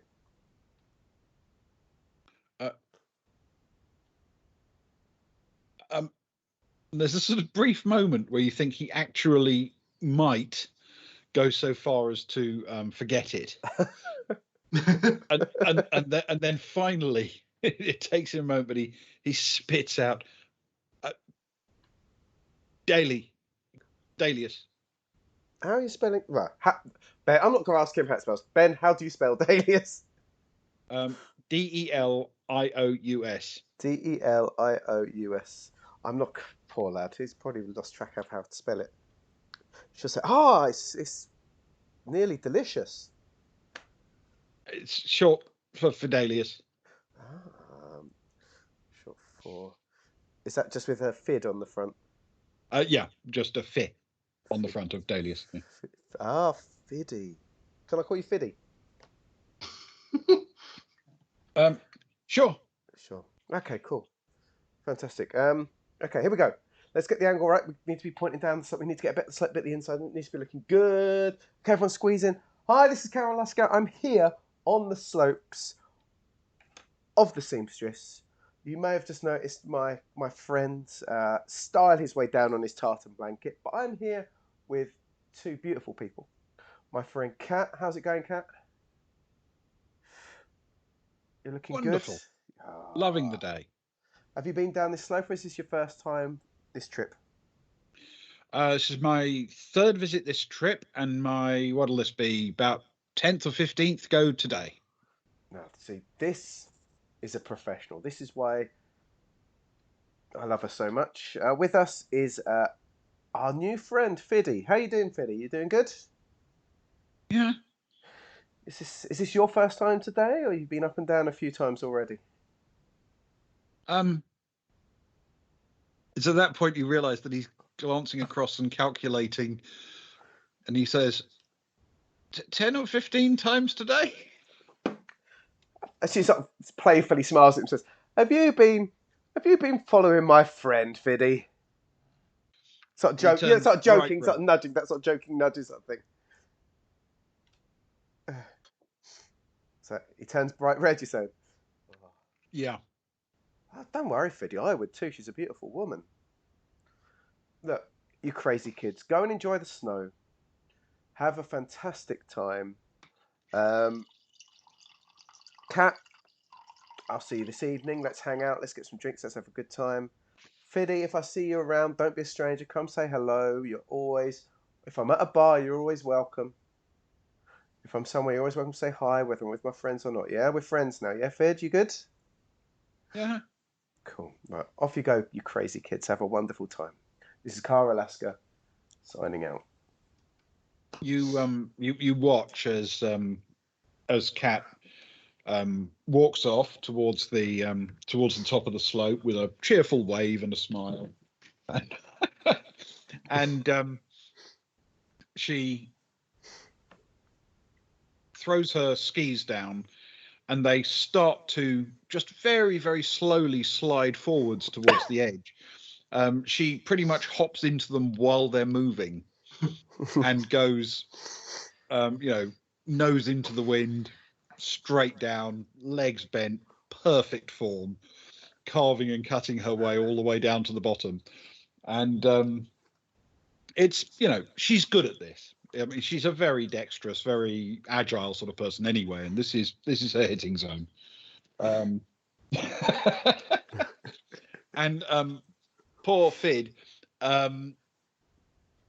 possibly slightly overambitious, decides to try the same thing because she makes it just look that cool, and manages to get one of his skis on and the other one not so much. No. And he out accelerates it down the top of the slope. Turns sort of sideways in order to, kicks out the back of his ski in order to lose some speed so that it can catch up with him, which it does rather more aggressively than it's anticipating. Slams into his backside and knocks him flying down the slope, and he sort of tries repeatedly to recover and almost gets back up again. And sometimes he's holding on to the ski that isn't on his foot, and sometimes it's kind of wedged between his teeth or his butt cheeks. And by the time he gets to the bottom, Cat is enthusiastically running over to find out if he's okay, because he has what looks like a hard landing, but he's kind of made it. He's not hurt. He's just a bit embarrassed. But she seems quite charmed by his ineptitude. See, I'm the one that works behind the scenes. I sew things together. Cara just sits back there, sits down. She's not skiing anywhere. Takes a bite from the picnic, a slurp from the drink, and waits for Stefan to return to her. Okay. You want to have another filming go? I want to take some photos of the area, if that makes sense. Okay. Yep. Just to get a vibe of it, or just to build into a nice collage. I might create some kind of collage. We'll do the same thing then. A holography art with education, please. What do I need to get a visual media? Visual media is like painting and sculpting. Now you can get away with that if you're taking like holographs that other people have done and then situating them or analyzing them. But for actually photoshopping and stuff, taking your own original work, really, it should be holography, I think. Okay. God, I should have built a snowman instead. I'd have nailed that. Do you want to build a snowman? So, but I get my 2 to education or intellect, don't I? So it's a -1 overall. She takes some very terrible shots. Let's put it this way. 3 minus 1 is 2. She's still focused on the excitement down below, and she's very half-heartedly blurry shots. I'm imagining Ben with that sort of number. Wait, you rolled a 2? Well, 3 minus 1 is a 2. Okay. You actually move your device around, and you see all around you people doing the most amazing things. You take a shot of somebody mid jump. You take a shot of somebody who's doing this astonishing sort of split leg thing over sort of bump on the snow. You catch this perfectly arranged intercut as 2 or 3 people cut back and forth across on their way down, and catch some video of that. There's this amazing bit where some snow kicked up by somebody setting off at the top produces a puff that reaches enough to actually block off the line to one of the lights, and you get this amazing sort of halo effect around that skier as she sets off down the mountain with this halo of snow lit by the light from the side. And you're feeling genuinely pretty good about this. And as Stefan reaches you, having got off the lift, and taps you on the shoulder, and he says, "Lens cap." I remember. Stefan! You ruined my and dreams. It's at about that moment I didn't put it there. that you get a message from Rose. Oh. And Rose says she's just packed up and left the hot tub area, so I followed her. Getting some odd looks because I didn't know she was going, so I'm still basically in a bikini with a towel wrapped around me. But I found out where she's going, and she's gone to this absolutely enormous suite right on the seam. And it looks like it's got, guards outside it and everything. And they're Varga. And that's where we're going to break for tonight. Oh, that's good. Oh, that is good. Oh, that's good. That is a glorious cliffhanger. Varga guards. Oh, that is good. Round a massive suite. That is it. Well done, Ben. Thank you for that. You're welcome. Thank you. Oh, I'll tell you what. My Dice Rehab Zone started strong. It fell apart a bit at the end. It was, don't let that put you off, anyone. I feel it's because you took it too lightly. You've been using it like it's a cheap trick. Like, I have the sticker, therefore there will be immediate things. I think you need to treat it like the turf at Wembley. Just because you're playing on it, it doesn't mean you automatically get a win. You have to respect it properly. Hallowed. I see. Yes. The hallowed. I think that's where you went wrong. You were treating it like it was just a cheat code, whereas in reality, it's something you have to put your emotion into. Oh. It fell apart, Fitz, when I was trying to hope. I went up to the slope to try and take pictures of people to see if I could spy on people, and it just totally fell apart. Lousy thing. Never mind. At least we've got Fiddy. Fiddy could be okay. Yeah. Fiddy could be good. Anyway, there's a Rose's cat. We've also got Rose's cat. Yeah. Oh, there's a Rose's cat. This is a good thing. I enjoy a Rose's cat. Buckle up for We Rose's all cat. enjoy a Rose's cat. Okay. So, let me make sure I've got a drink in case I need to deal with a dry throat. Meanwhile, on the Baltic Star, Rachel Axis was finding it very hard not to laugh. She had decided to order a maintenance drill under emergency conditions, meaning that the crew would have to work buttoned up or with their vac suits closed and sealed. Such drills and exercises were a common way to make sure that the crew kept their equipment in good order, but more usefully, made sure the personnel could work effectively via their radio communications and with the distraction of the sound of their breath echoing in the helmet.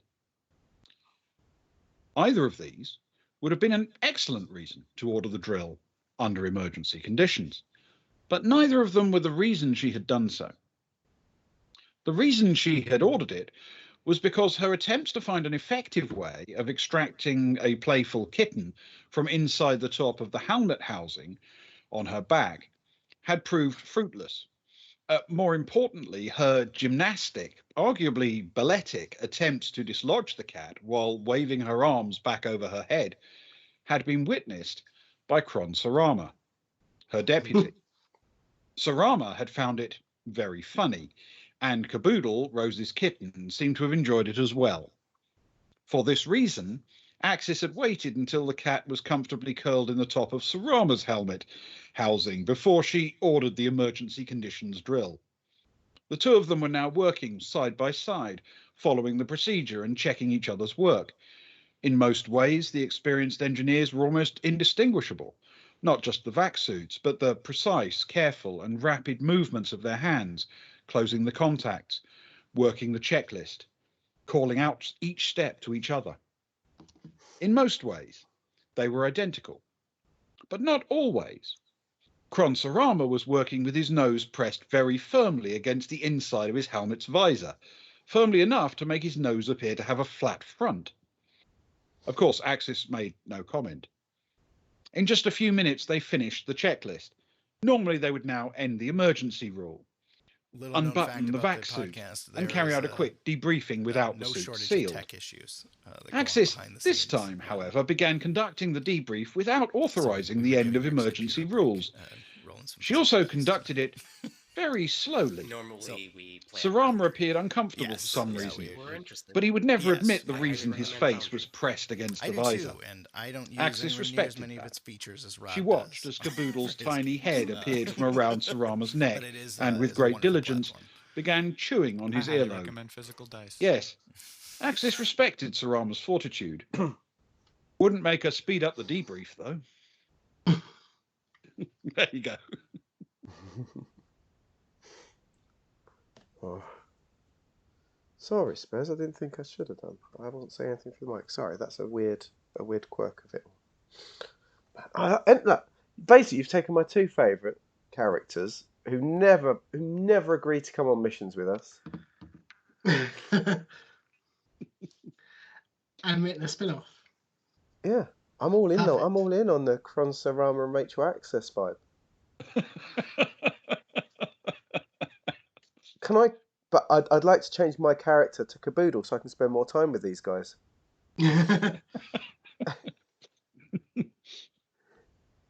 Well, it did occur to me that these two work a ship together, so they probably play a few little funny jokes and pranks on each other, and suddenly they've got a cat to enlist in their madness. So Yeah.